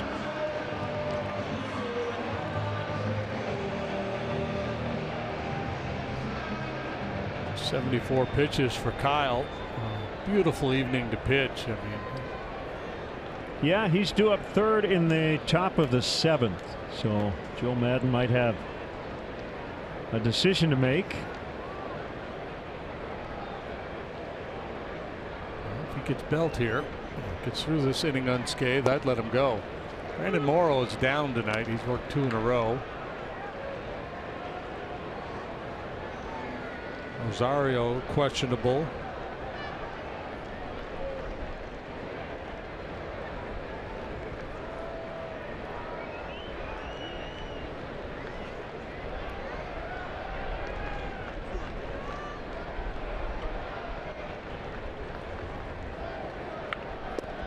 Swing and a miss, 0-2. It's great work, 3rd time through. Everybody now keyed in on sinker and changeup, and he's been able to throw fastballs. He caught Posey looking, and here just throws an elevated heater by Belt. Watch how long Belt waits.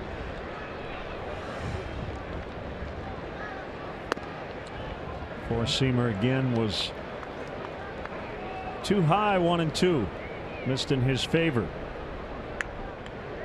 Crawford on deck.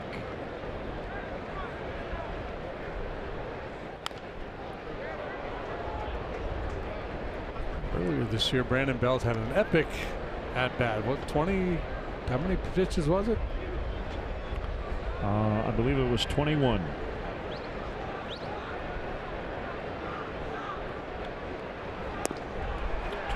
Pitch at bat. Near 21 pitches. Went to 13 minutes, included 16 foul balls.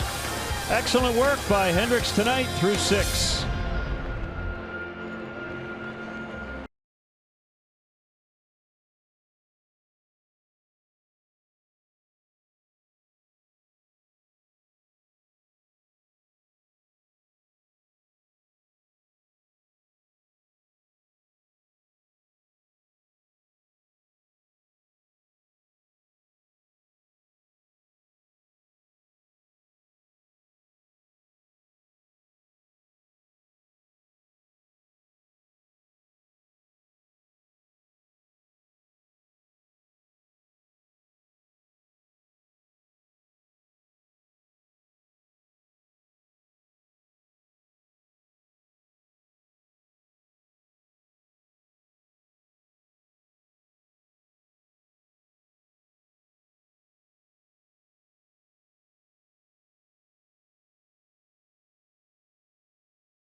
And the Giants go into their bullpen. Tony Watson, a southpaw, making his 42nd appearance. And having a very nice year with a 1.54 ERA. We've seen a bunch of him over the years with the Pirates. Last year he spent time with the Dodgers. This is year number 1 in a Giant uniform.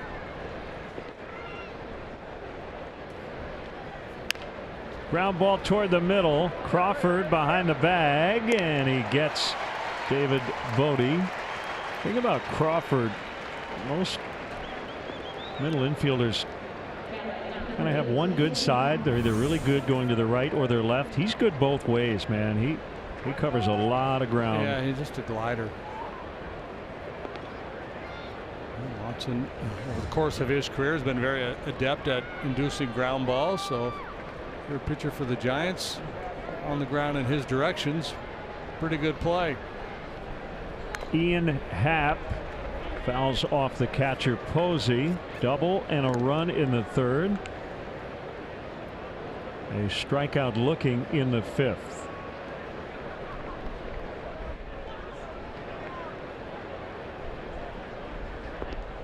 Well, your cooking show reference really lit up Twitter. Yeah.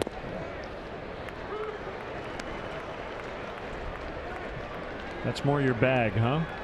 Yeah, we like the cooking shows. The British ones too, because they're so non-competitive. Always hugging each other. Look at this one. Belt will go get it, and the throw to Watson, and he used some nifty footwork to make the play at first.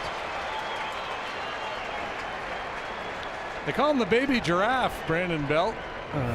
Kind of gangly, but he's a good fielder.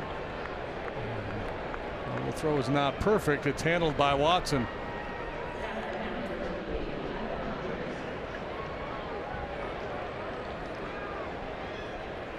The Giants have an interesting note in their press notes tonight. Watson, Will Smith, and Reyes Maranta, who we saw warming up earlier, the 3 of them have combined for a 1.54 ERA. That's the 3rd best earned run average of any bullpen trio in Major League Baseball. Hendricks takes the at bat and fouls away. Astros 131. Davinsky, the kid with a real good changeup. McHugh and our old buddy Hector Rondon.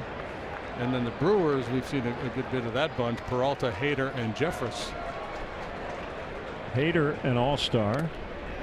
2 strikes to Hendricks.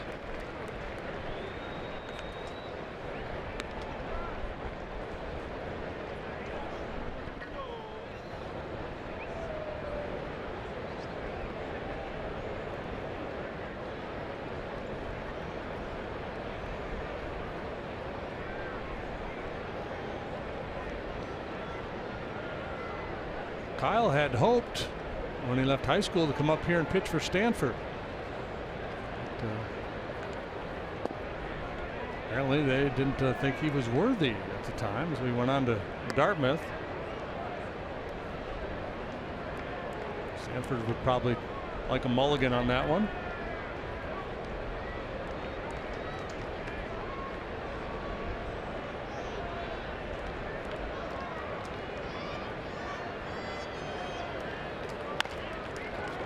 Belt unassisted. Watson goes 1-2-3. Tie ball game late, middle of the 7th. It's 1-1.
and the Coral Reefer Band are returning to Wrigley Field this Friday, July 13th. Just announced Gallagher Way is hosting Chicago's official Son of a Sailor pre-show celebration starting at noon in honor of Jimmy's return to Wrigley.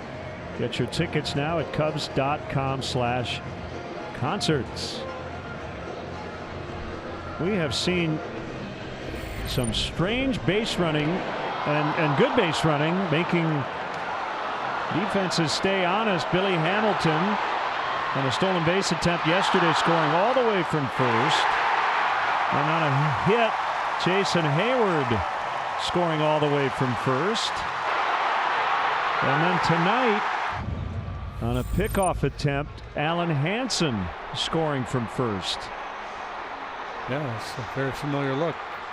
And in all three occasions, it's been bad plays in the field that have provided the opportunities for those guys to take the extra bases. A little lackadaisical on the part of Albert yesterday and Javi here tonight. And it was Hamilton and Scooter Gennett who assumed that Hayward wasn't going to push the envelope for the Cubs yesterday. Well, Kyle Hendricks has grabbed the headline so far tonight. He's been really good. Vintage Hendricks. Changeup, swing and a miss, 0-2.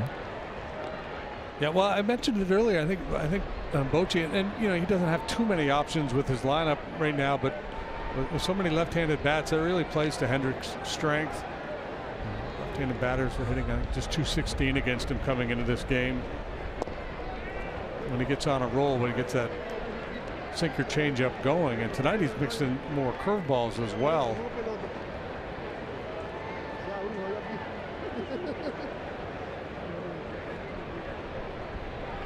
Crawford having a good year, but of late, lately has not been good, and feeble swing at the changeup there. He's got 7 strikeouts, including 4 on the last. Actually, 5 of the last 6 Giant hitters have now struck out. Gives you that comfortable offer. Sandoval has doubled and reached on an error. Could have been.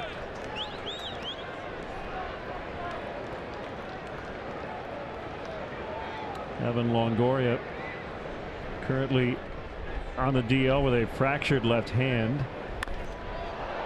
Hit in the air to left. That is Ian Happ, and he makes the play in foul territory for the second out.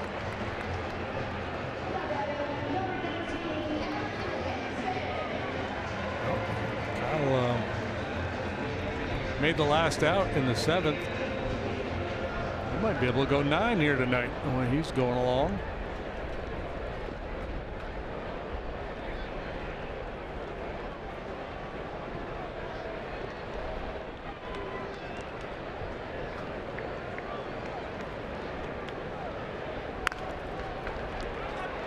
Hansen grounds to Baez, and it's been kind of a cruise tonight for Kyle Hendricks. Unfortunately, it's a tie ball game as the Cubs try to retake the lead in the 8th.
here and get out to Wrigley Field because the Cubs want everybody in.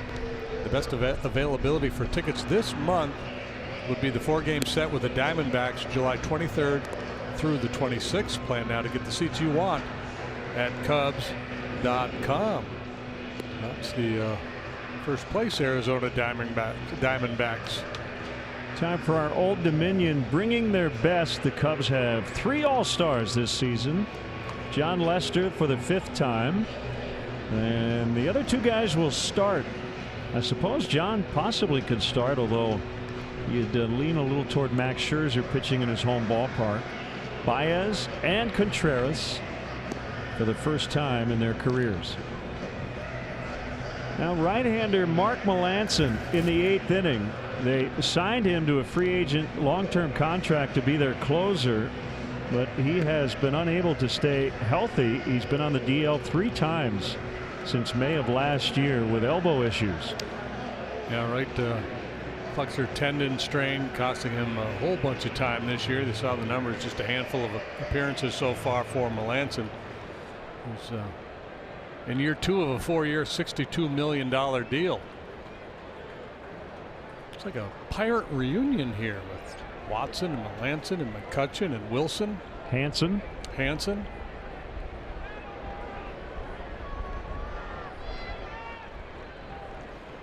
Cutters and curveballs for the veteran right-hander. Almora lifts it foul off to the right.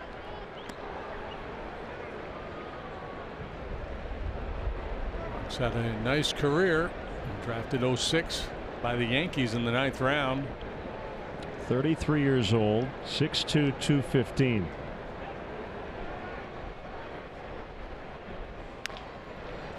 High bouncer to Crawford, who will charge, and bare hand and a pick by Belt at the other end.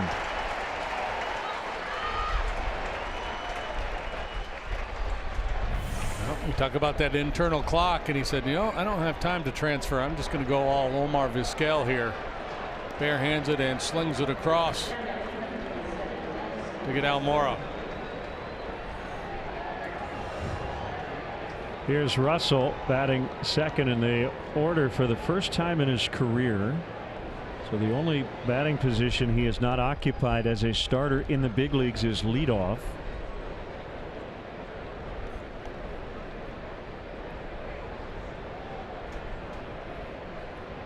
And Melancon's first pitch is a curve that is high.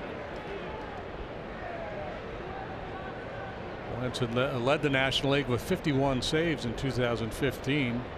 I'll up 47 the next year, splitting time with the Pirates and the Nationals.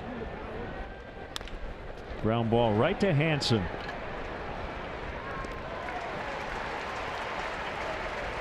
So Melancon and Hanson get Russell. And it's up to Baez with 2 outs.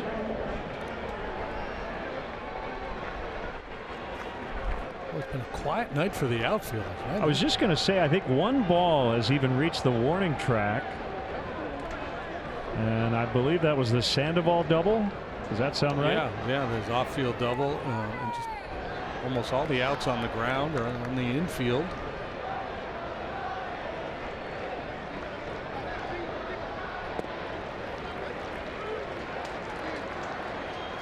Good to see an outfielder run backwards here.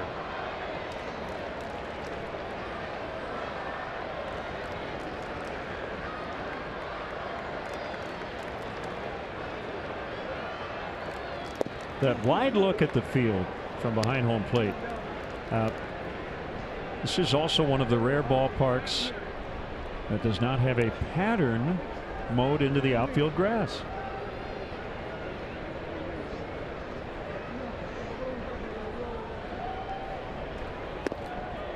And I'm not saying they've never had a pattern out there. I just know that most of the time we've been here, it's been just green.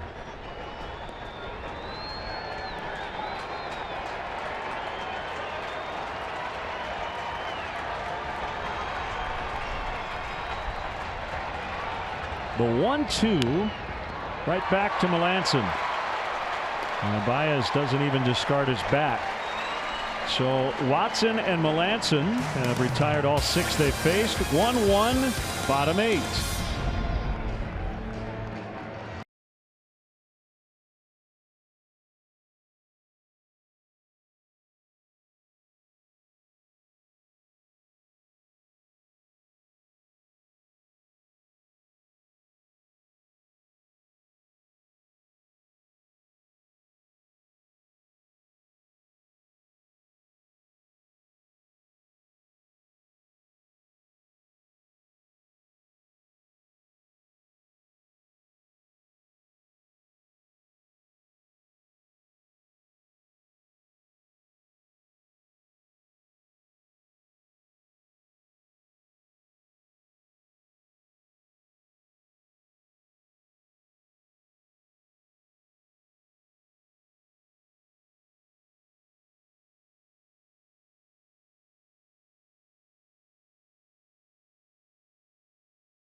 Watch every out-of-market regular season game live or on demand. Your subscription includes MLB At Bat Premium, allowing you to watch live baseball on your favorite supported devices. Blackout and other restrictions apply. Visit MLB.tv to take advantage of this sale. Hunter Pence batting against Kyle Hendricks.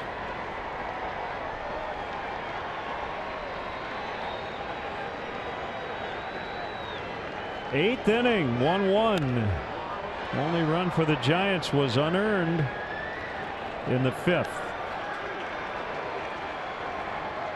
Given what Kyle did last time against the Giants and again here tonight, you'd have a hard time convincing them he's having a bit of an off year. Second outstanding start against the Giants for Kyle. Pence requests time.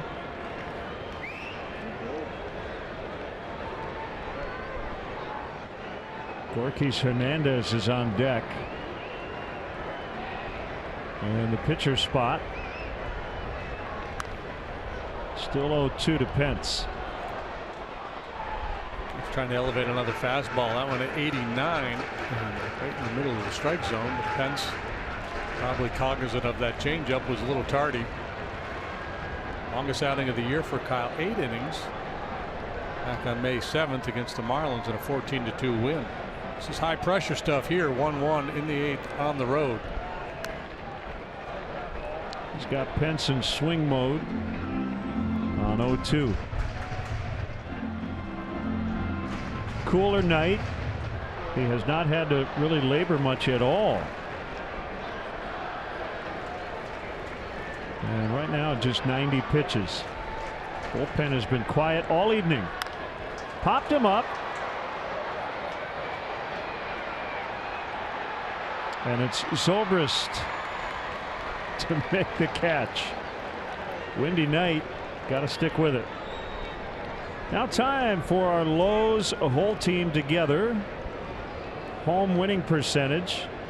Phillies, Cubs, Giants, Brewers at the top of the NL.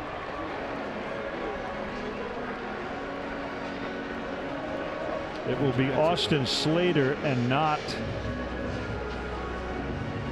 Gorkys Hernandez to take this at bat. Giants have struggled away from home. They're 10 games below 500 on the road. And, offensively, they've been really good here. You think of this as a pitcher's park, but you look at their home road splits, they're really good here offensively.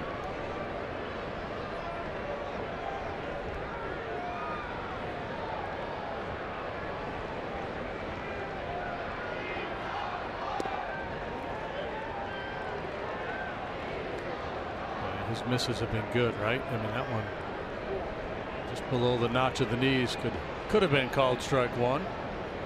Slater, a Stanford product, appearing in just his 51st major league game and 17th so far this season.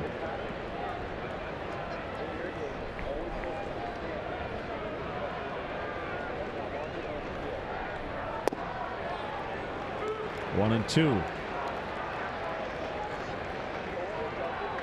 Kyle works the edges and has been in command throughout tonight.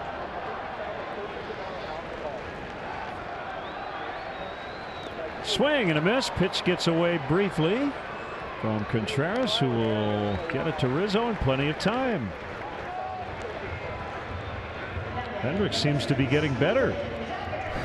Anthony applauding Contreras for not throwing a 102-mile-an-hour fastball down there. Yeah, he's feeling it right now. He's retired 10 in a row.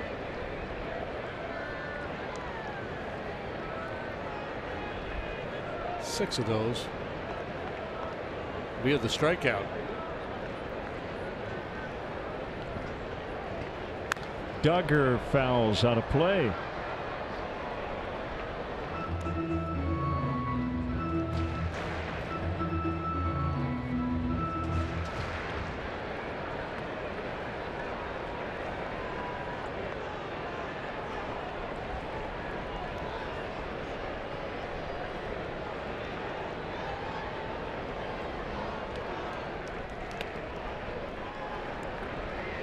That was a curveball. It was low, and it's 1-1.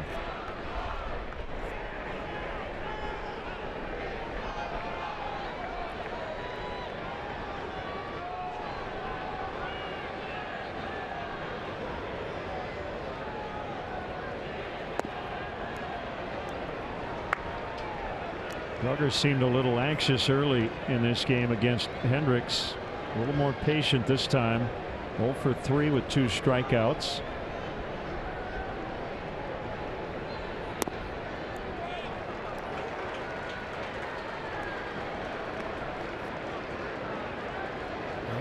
Decision time here. Do you try to fool him with a changeup, or do you try to paint the fastball? The Giants as a team tonight are 4 for 27 against Hendricks. Base hit center field.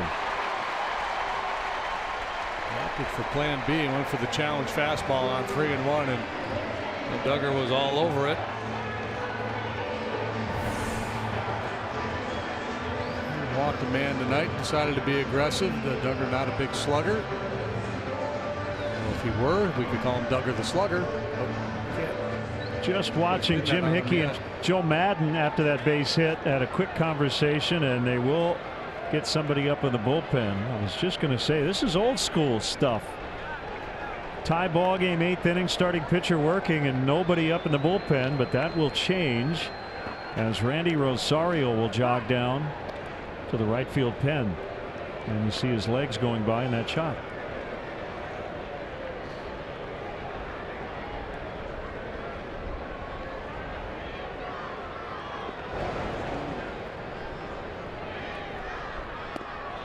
Outside to Posey.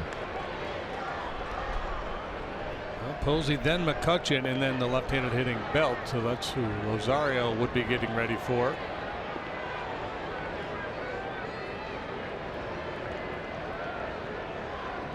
Two-out single by Duggar. Bouncer to Bodie.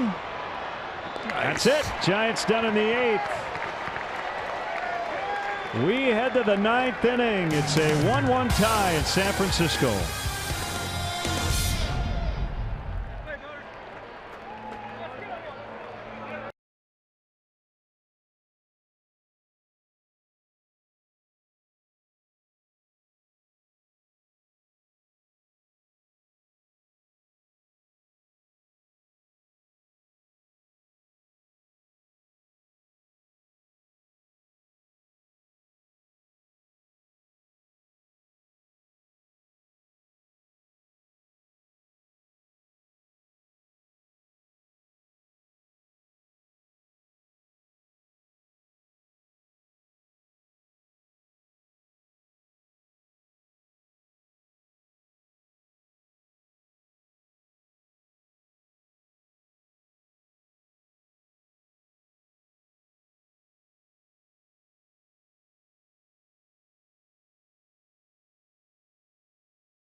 NBC Sports Chicago.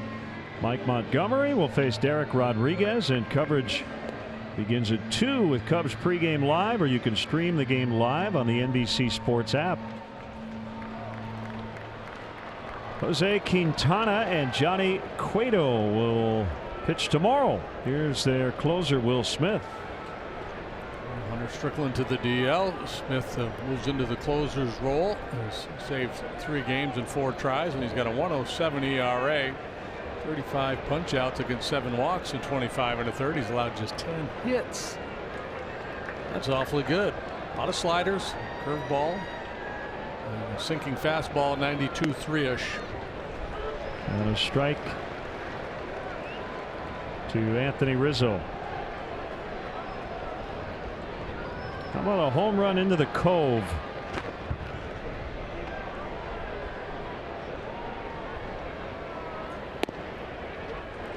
Well, he's going to have to do it with 2 strikes. Hefty home run time. First, we see Sandoval and Crawford swapping spots.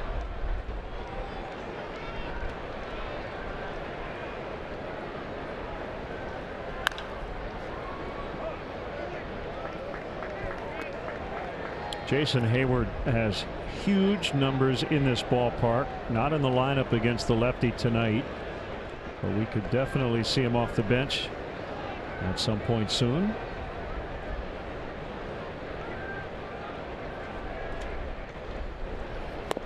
Got him. So Smith missing all of last year due to Tommy John surgery, all the way back, and pitching in the 9th inning. As traded here August of 2016 from the Brewers. Pitched effectively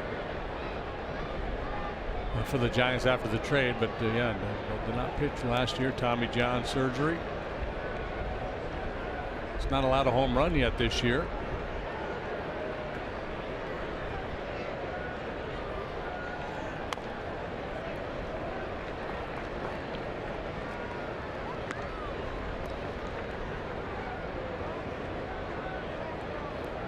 Two reaches by Contreras on walks. 0 for 1 in the book.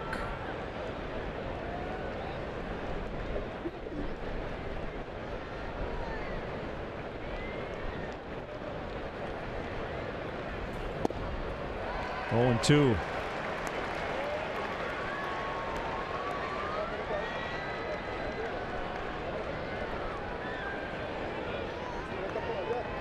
Left-hander Drew Smiley played catch on the field today as he comes back from elbow reconstruction and hopes to be a part of the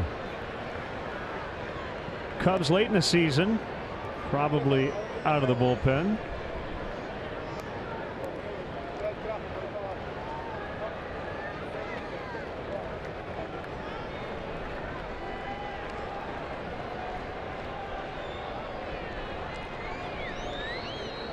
One tie, top of the 9th.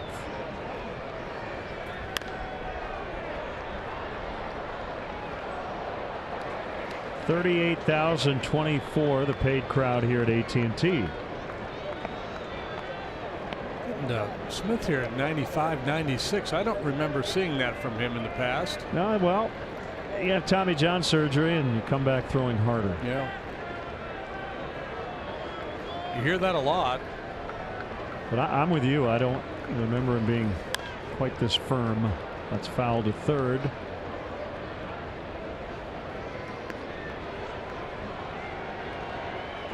And, you know, and I don't know his usage pattern here, but a lot of times, you know, the setup guys get used more frequently than the closers do. So a lot of times the closers are out there a little more fresh than a situational type guy who might pitch 3 days out of 4 or something like that. Fresh like a prince. Fresh like a prince.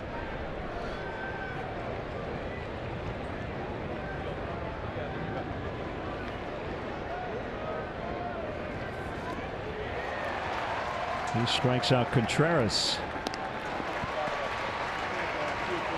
Well, it's only the second out. Hang on.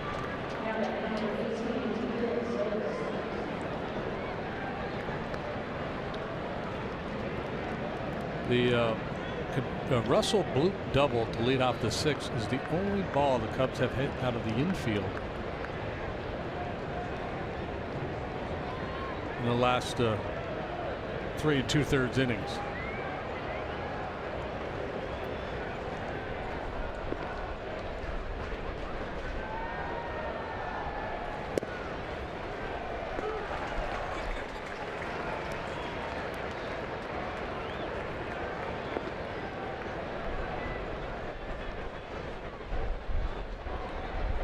I know you've got his Fangraphs page up.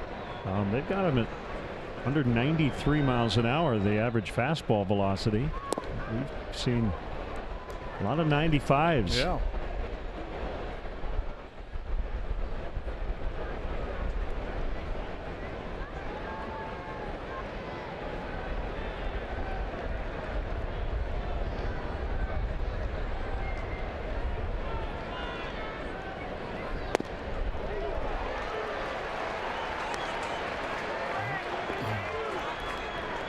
Maybe not there. Jeff Nelson that time gives it to the pitcher Smith. We've seen that bottom of the zone at times go the hitter's way.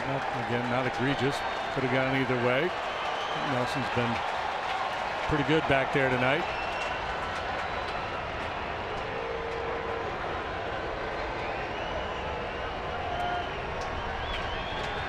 Wants to bury that slider down and in under the hands of a right-handed hitter.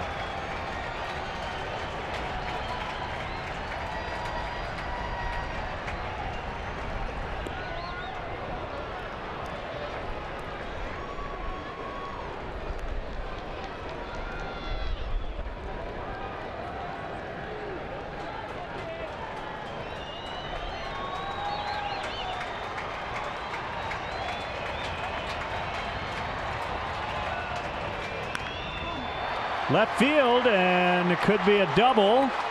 That ball knocked down by Pence. It will be for Zobrist. So he's at second base with 2 outs for David Bodie.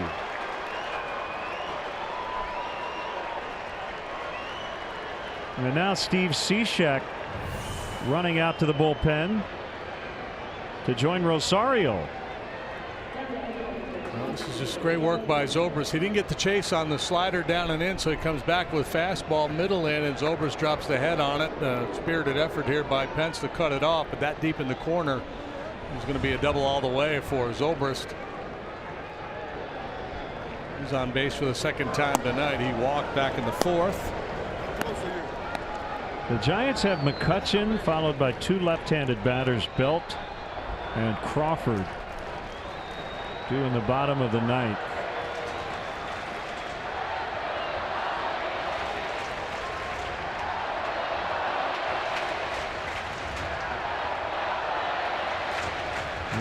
You are hearing a lot of Cub fans in the ballpark tonight. Posey knocks it down. Ball 1. I would imagine there's some Cub fans that are going to be on this entire trip.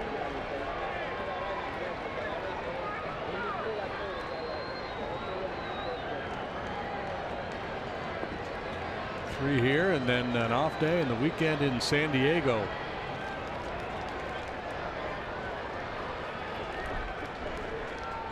Bodie won the game yesterday against the Reds with a bases loaded walk. He bats with a runner at second, 2 outs, 1-1 tie, 9th inning, and sitting in a favorable count. Beautiful play on Posey to end the Giants half of the 8th.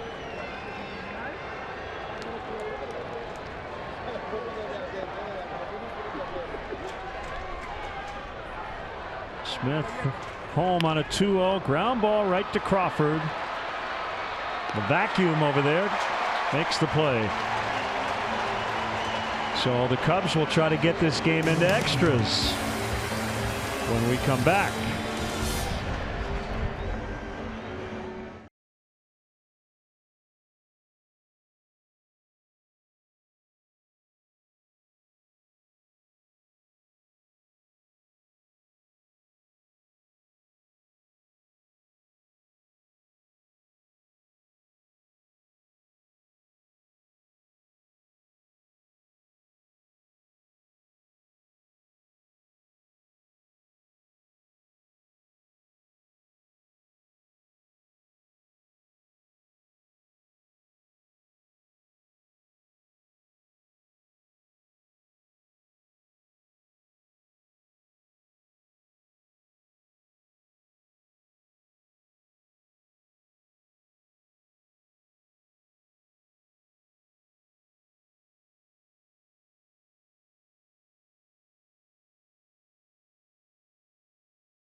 Depot.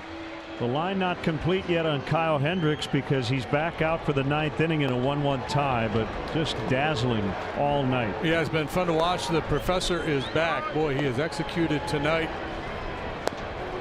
Both sides of the plate. Everything down, down, down, and then every once in a while he'll elevate the fastball. The curveball has been in play for him tonight. It's been fun to watch. The run unearned. He has now walked a man. He's been ahead of just about everybody. Denny's Beverage Depot is the official champagne provider of the Chicago Cubs. 1 ball, no strikes to Andrew McCutchen, who has not hit a ball out of the infield yet. He did line out to Rizzo in the 1st inning, and Contreras has room behind the plate. 1 away.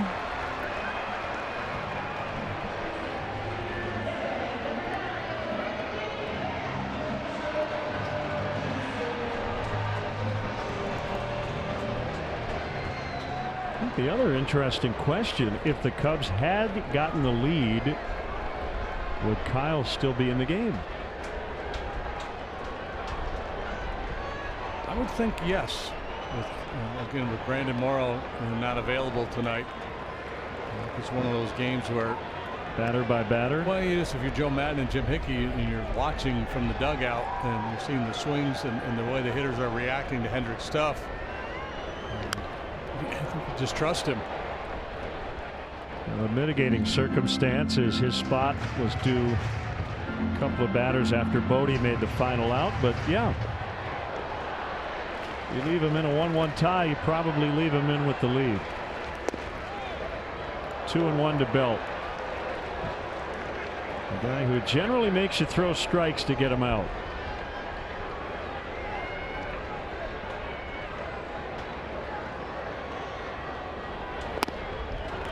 And it's 3-1.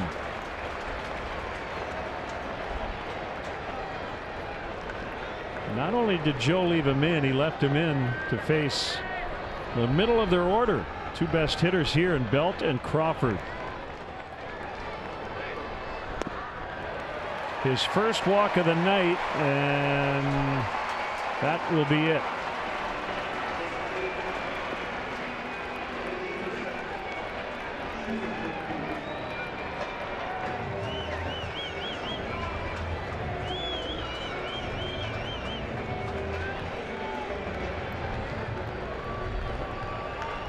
Can't win. It could be a no decision or a loss now with that base runner, but a brilliant effort, man. He really pitched well tonight. We've got defensive changes coming as well, and Kyle will get a great hand from the fans wearing blue here in San Francisco when he heads off the mound. You might even get a hand from some of the ones wearing orange and black.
bunch of changes for the Cubs here in the bottom of the ninth. Ben Zobrist goes right to left. Jason Hayward comes into play right and will bat ninth. And Ian Happ moves from left to third. It's the biofreeze call to the pen. Official external pain relief of the Chicago Cubs, and Brandon Crawford jerks one foul deep to right off Randy Rosario. Randy is pitching for the 20th time, and he's been very good. He's got 4 wins already. Picked up the win on Saturday. 2 1/3 was scoreless. Very effective. He also had an RBI single, his first career hit in that ball game. Brandon Belt at first, 1 out. Hit deep to right center, but a lot of room out there, and that lets Almora run it down, and Belt will head back to first. 2 gone.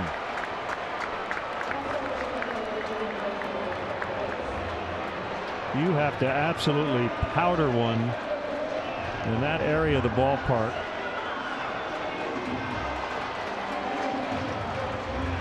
It's a tough read for the base runner there too, because you know, it's deep enough where if you know it's going to be caught, you can perhaps tag up and get into scoring position. But you don't want to be retreating to first base and have it drop in and be a ball that you could have scored on had you gone at least halfway. Almora and really all the Cubs outfielders now very deep, trying to play that no doubles against Sandoval, who takes a strike.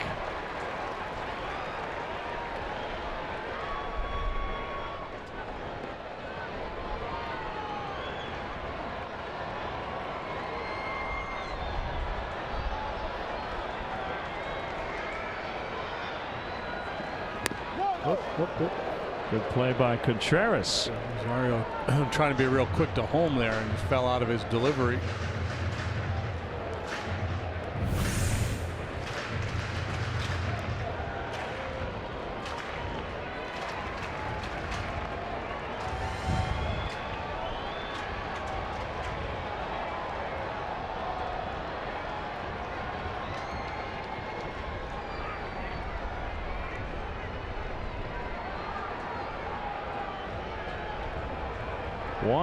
Bottom 9. 1-1 count. The pitch on a bounce, backhanded by Baez, and he'll beat Belt to the bag. Nice work by Rosario. They hit the ball hard twice against him, but both times for outs. We go to extras.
Of extra innings.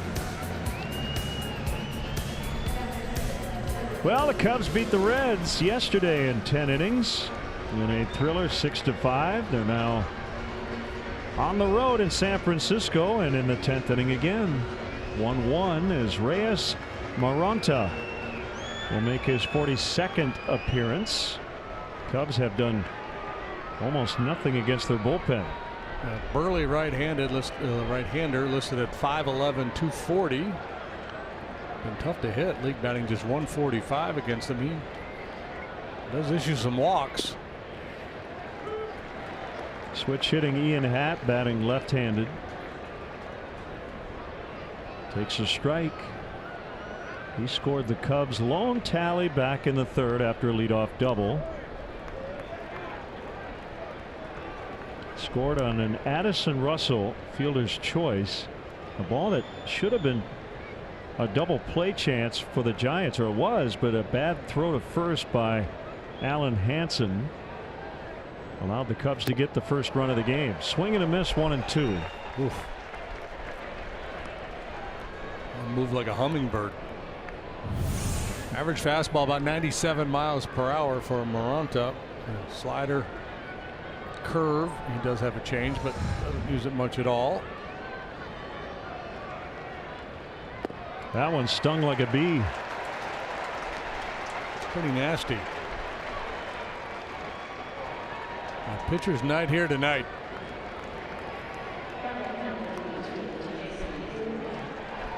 First chance for Jason Hayward.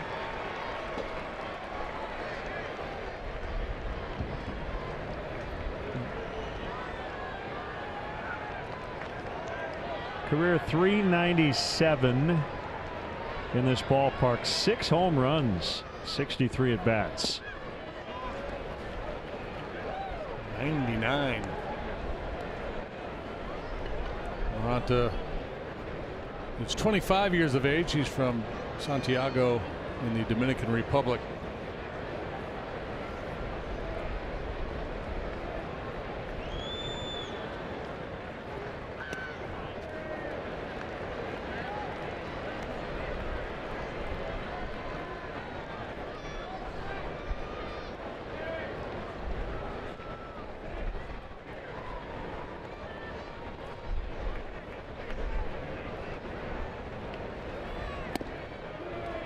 He's gone 3-0 to Hayward with Almora next. Those numbers we were speaking of earlier, 19 games, huge offensive numbers.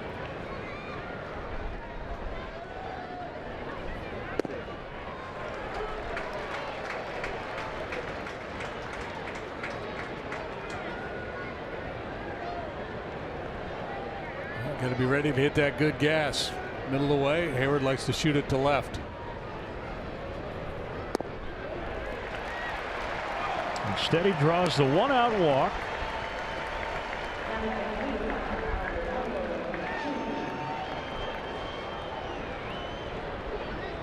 And let's see what Almora can do against this right-hander. 1 for 4 in the ballgame. Both pens quiet.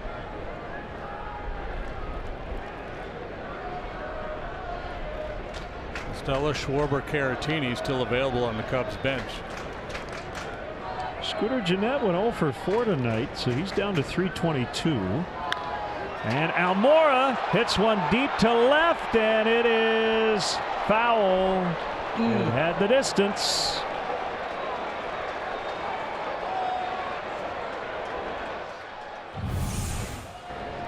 Trying to go slider down and away. It's the old cement mixer, and he's leaning and hoping. Run distance, but foul.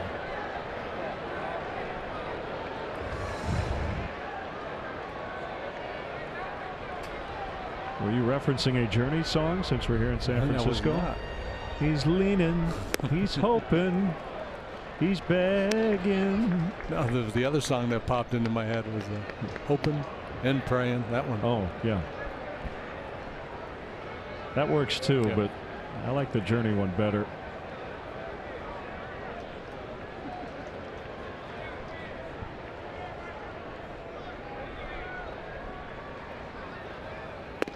Swing and a miss on 98.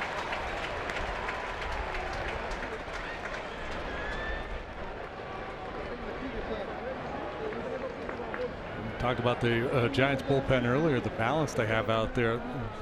Still 2 lefties and 2 righties available to Bruce Bochy. He can really play the matchup game getting into situations like this. Good job by Elmore to get a piece of it and stay alive.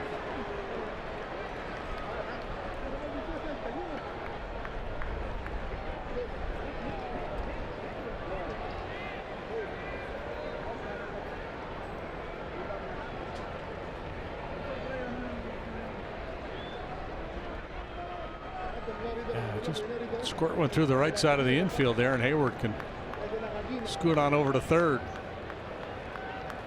Swing and a miss. And a pitch off the plate. So 2 outs.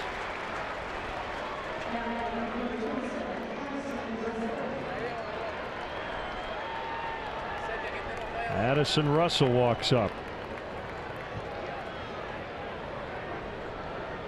Cubs are 5-4 in extra innings. Giants are 5-3. Those records don't really mean much, but we always feel obligated to mention them.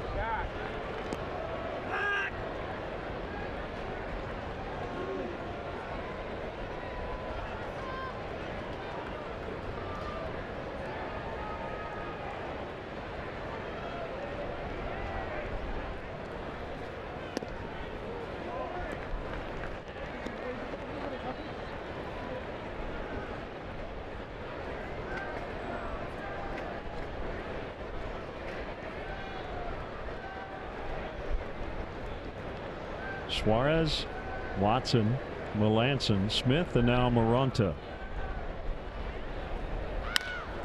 Comebacker smothered by Crawford. Throw to first. He got him. What a play. One of the 2 best defensive shortstops in the National League in this series, Addison Russell and Brandon Crawford, who has shown his stuff tonight. We go to the bottom of the 10th, 1-1.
Coverage.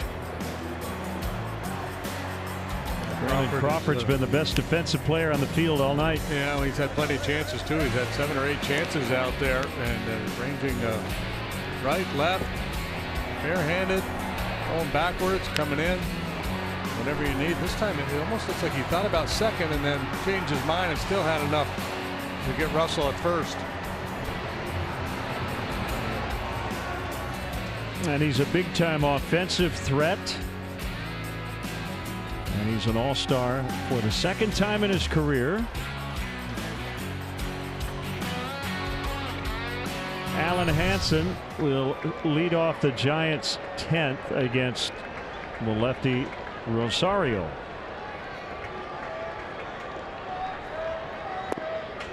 Swing and a miss. Start there. Good slider. A couple of sliders last inning were a little flat from Rosario, but that was a dandy there.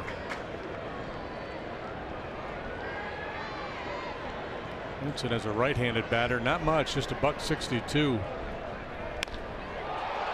In the air to deep center, but no problem for Almora.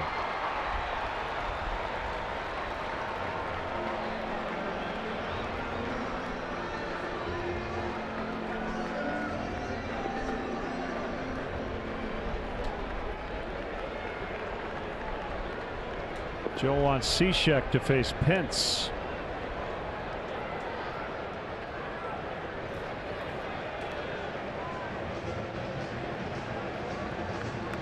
Cubs 1, Giants 1, bottom of the 10th.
Sidewinding Steve Cishek.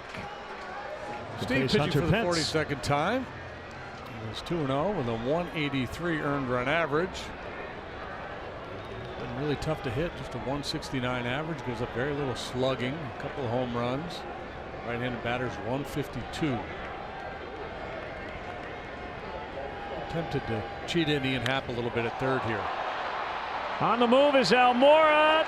Can't get it. Pence coming around second, on his way to third. He'll stop there. It's a triple, and the Giants have the winning run 90 feet away with only one out.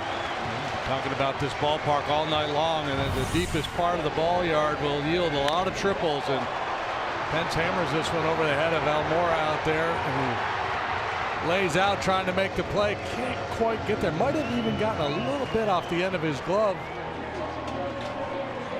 Yeah, that's triples alley, and the Cubs will have to bring their infield in. The batter is Chase Darno.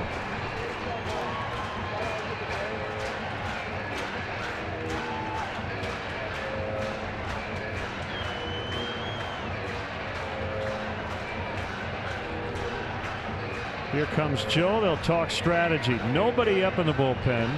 He might bring Zobrist in as a fifth infielder.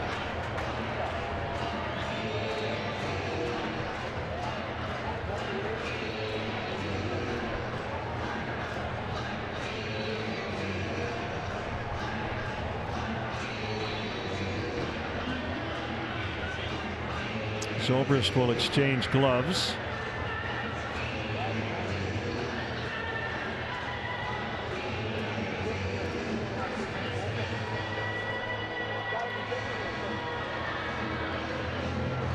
A ground ball pitcher. Ball in play more than half the time is on the ground from Cishek.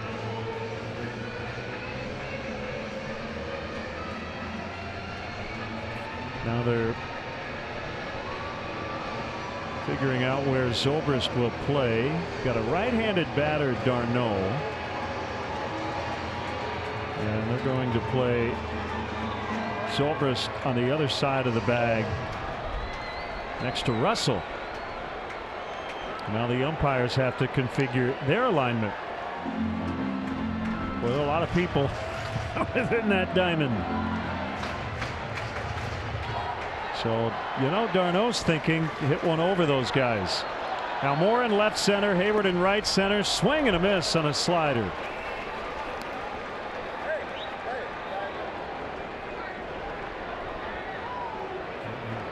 Bringing Hayward in a little shallower now. Darno, a veteran, another former Pirate on this Giant roster. Swing and a miss. 0-2. To me, like he's guessing sinker, and he's a couple bad swings at the slider.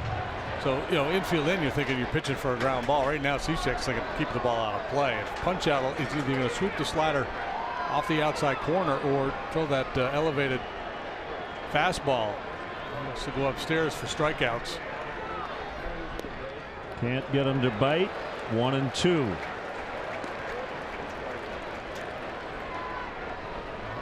If you're going to take the shot up, this would be the time to do it.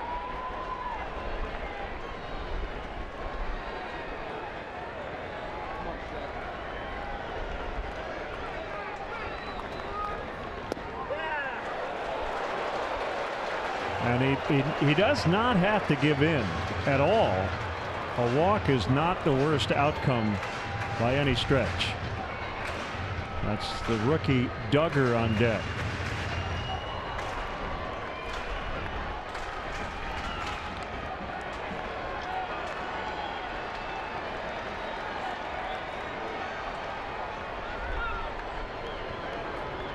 He has started him off with 4 consecutive sliders. After Duggar comes Posey.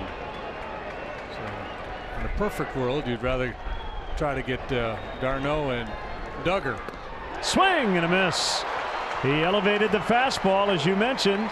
Well, that was beautiful work. Slider, slider, slider, slider, then the high heater for the punch out.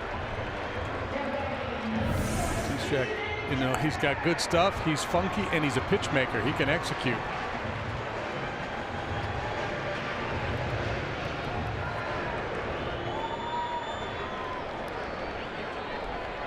Just don't see that many guys with that sidewinding delivery pitch as effectively up as he does. Zobrist back to left. 2 outs. And the batter is the rookie Duggar, who made his major league debut yesterday. Slider strike.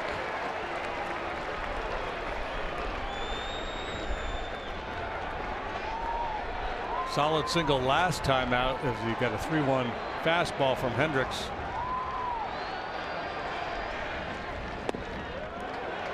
Low. Oh, good try.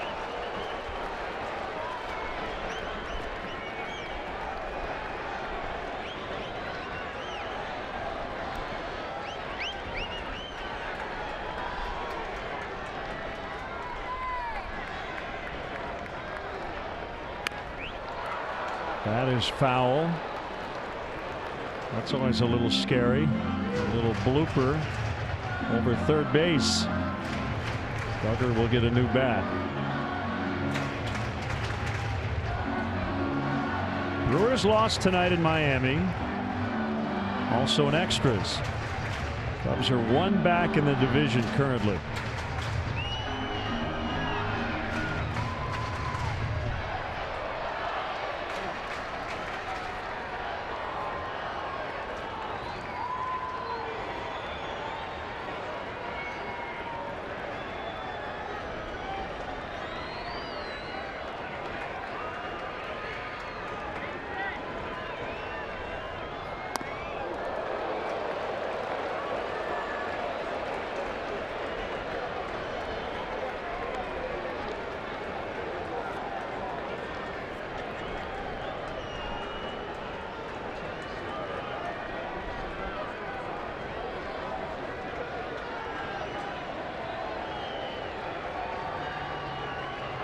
Two balls, 2 strikes. Here it comes. Swing and a miss. Cishek gets out of it. And we head off to the 11th. Still tied at 1 from San Francisco.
Entertainment, official sponsor of Extra Innings.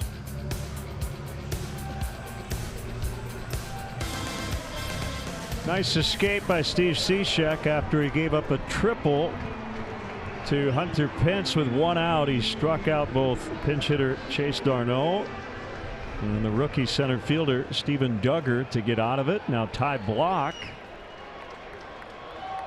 will work. Now, a Block a little different mix out there. He's more of a finesse style left-hander. Was in the rotation earlier. So 83 2/3, 101 hits. He's only struck out 46 in 83 2/3. Fastball, slider, curve, change. Got a real good changeup. Ball one on Javier Baez. We're in the 11th. It's an absolute clinic by Cishek.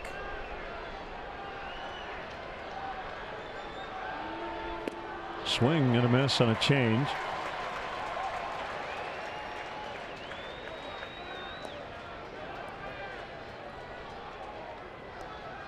Yeah, you get pull happy against this guy, you're not likely to have much success.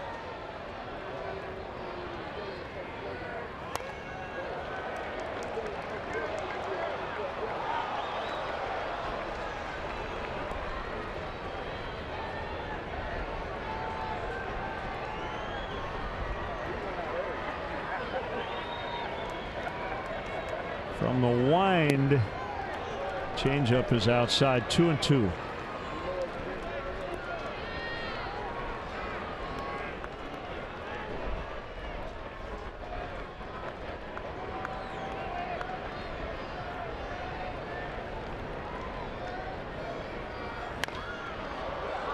Foul to right.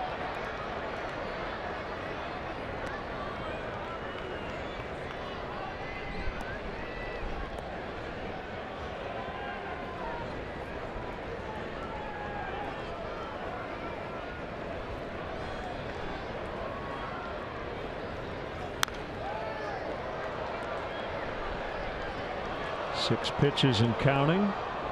Rizzo next. A Posey set up inside for that fastball, and I don't think Block just felt really comfortable trying to go in there. He overthrew and elevated.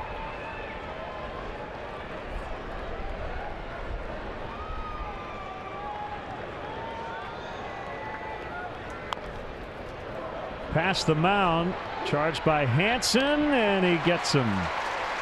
Not the easiest of plays.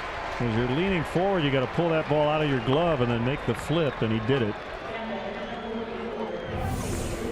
Yeah, slowly hit with a speedy runner, creates problems, but Hansen adroitly gets the job done.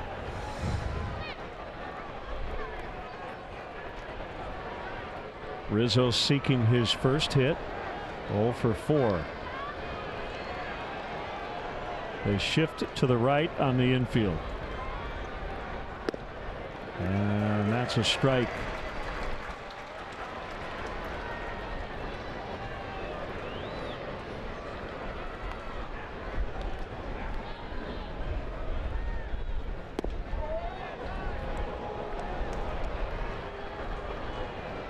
Not a lot of hitting tonight.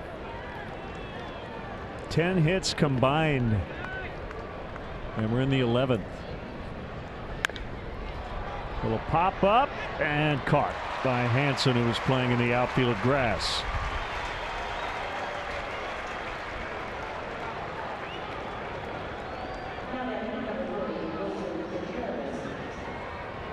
Pedro Strop is up in the Cubs bullpen with his very cool blue and red glove.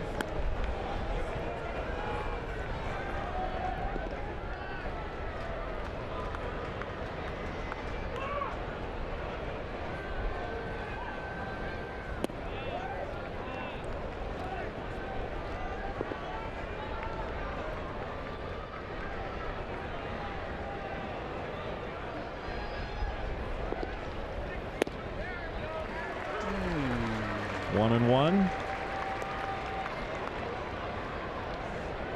It's Jeff Nelson, the crew chief, calling balls and strikes this evening.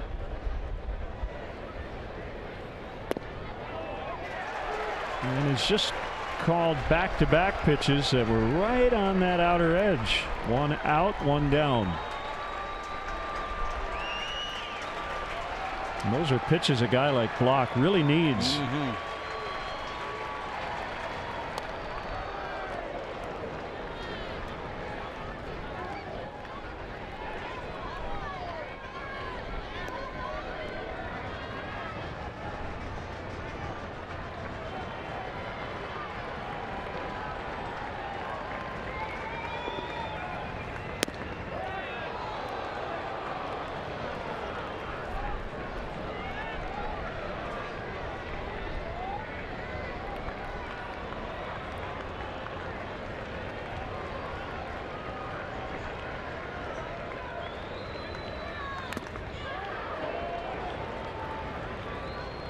Still 2-2. Fastball caught a good chunk of home plate. Contreras had a pretty good pass at it. I suspect they're going to go back changeup here.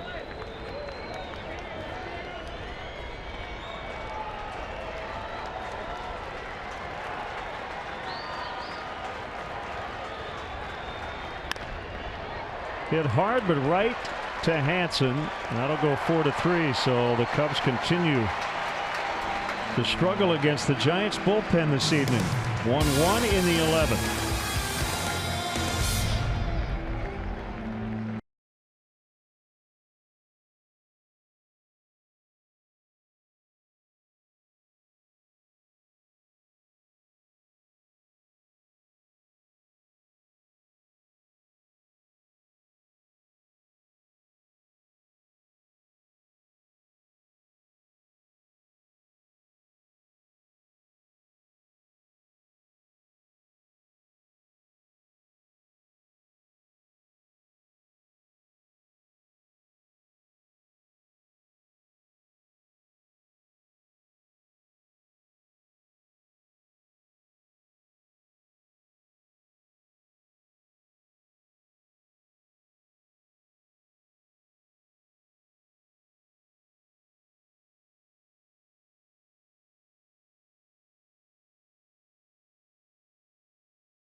Not a whole lot in terms of scoring. Giants thought they had a 6-4-3 inning-ending double play, but the throw to first by the second baseman Hansen was high.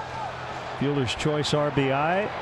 And then Hansen able to score from first on a pickoff attempt. That tied the game at 1. Giants had a chance to win it. Runner at third, one out in the 10th. And Cishek elevated a couple of times. And got back-to-back strikeouts to escape.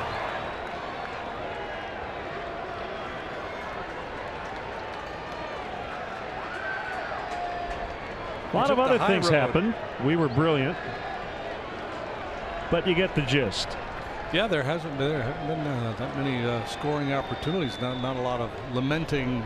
Oh man, if only. Pitching has been so good tonight. The storyline from the Cubs has been the return to form of Kyle Hendricks, who was brilliant. Maybe in our game summaries we should build in pithy lines that we had. You know, in the third inning, JD said, as Posey pops out, Tobias. The boys commented on the pungent garlic fries numerous times in the early innings. Had us all scrambling to the pantry for snacks. McCutcheon with one out.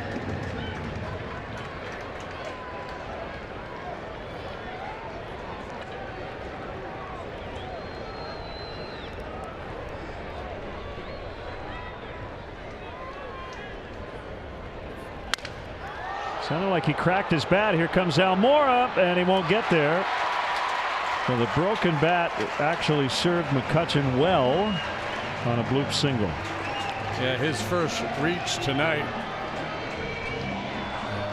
You know, he's got power, he's got speed, so you have to respect that and play deep. So big swing, end of the bat, blooper. Nobody's going to make a play on that ball. McCutchen has stolen 7 bases this year. He's been caught 3 times.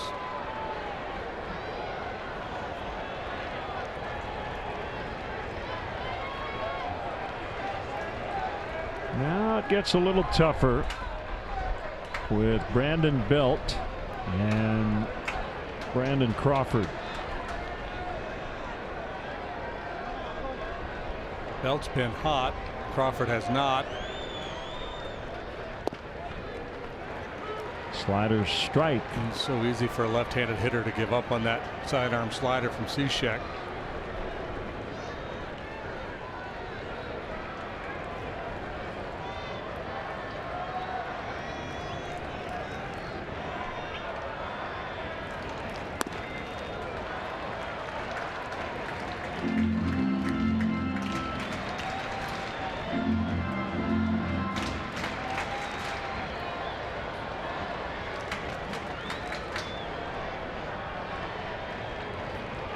Average lead by McCutchen, held by Rizzo. The pitch to Belt.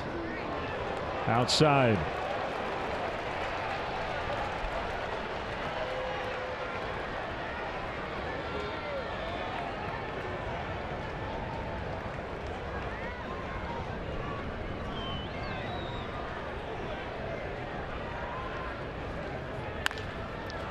That's a base hit. McCutchen to third. So the Giants, big time threat again. Back-to-back singles, and it will bring up Crawford.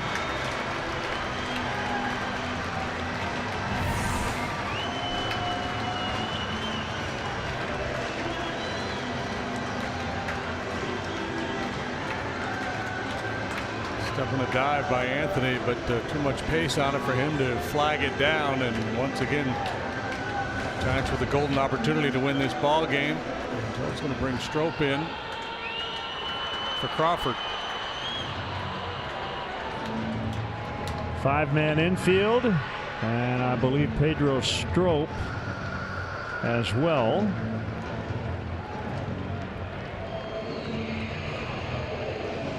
So don't go anywhere. Don't go to sleep just yet.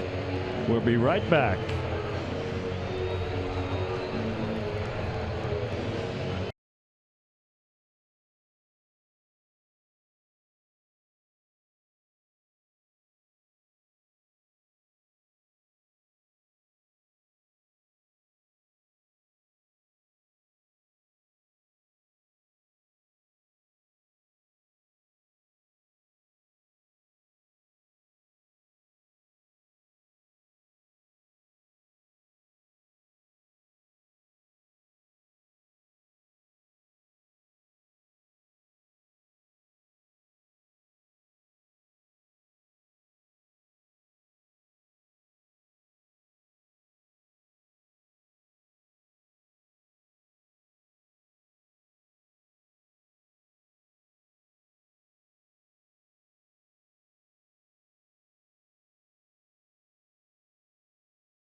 Rizzo is out, and our biofreeze call to the pen. It's Pedro Strop to pitch. 5-man infield. Almora left center. Hayward right center. Crawford walked intentionally before Strop throws a pitch. That loads the bases.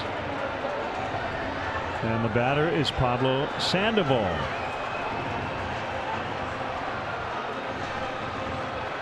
Desperate times call for desperate measures. I hate to pitch with the bases loaded. Where Walker cost you the ball game. We saw it work out in the Cubs' favor yesterday. It's about as many people as you can put on a major league infield. 6 Giants, including their base coaches.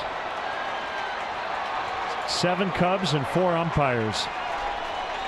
Here we go. Sandoval fouls. Winning run at third. That is McCutchen.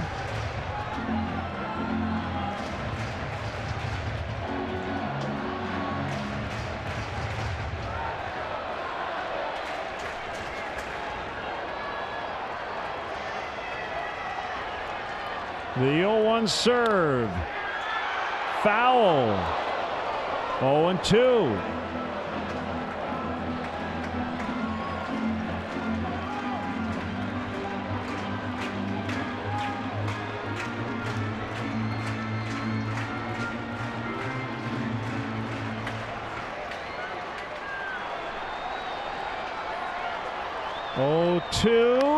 That's it. Giants win. Pablo Sandoval with a base hit. 2-1 in 11. And the Cubs were able to dodge the bullet in the 10th with a man on 3rd and 1 out, but not able to finish it off this time. The 2-strike slider just stayed up in the zone a little bit. And Sandoval, who's always been really good at making contact at all kinds of pitches, delivers the game-winning knock. Well, we promised earlier, it's now the Miller Lite hold true moment. Pablo Sandoval with 2 strikes. He likes to swing the bat, and he did, and he singles to win the game.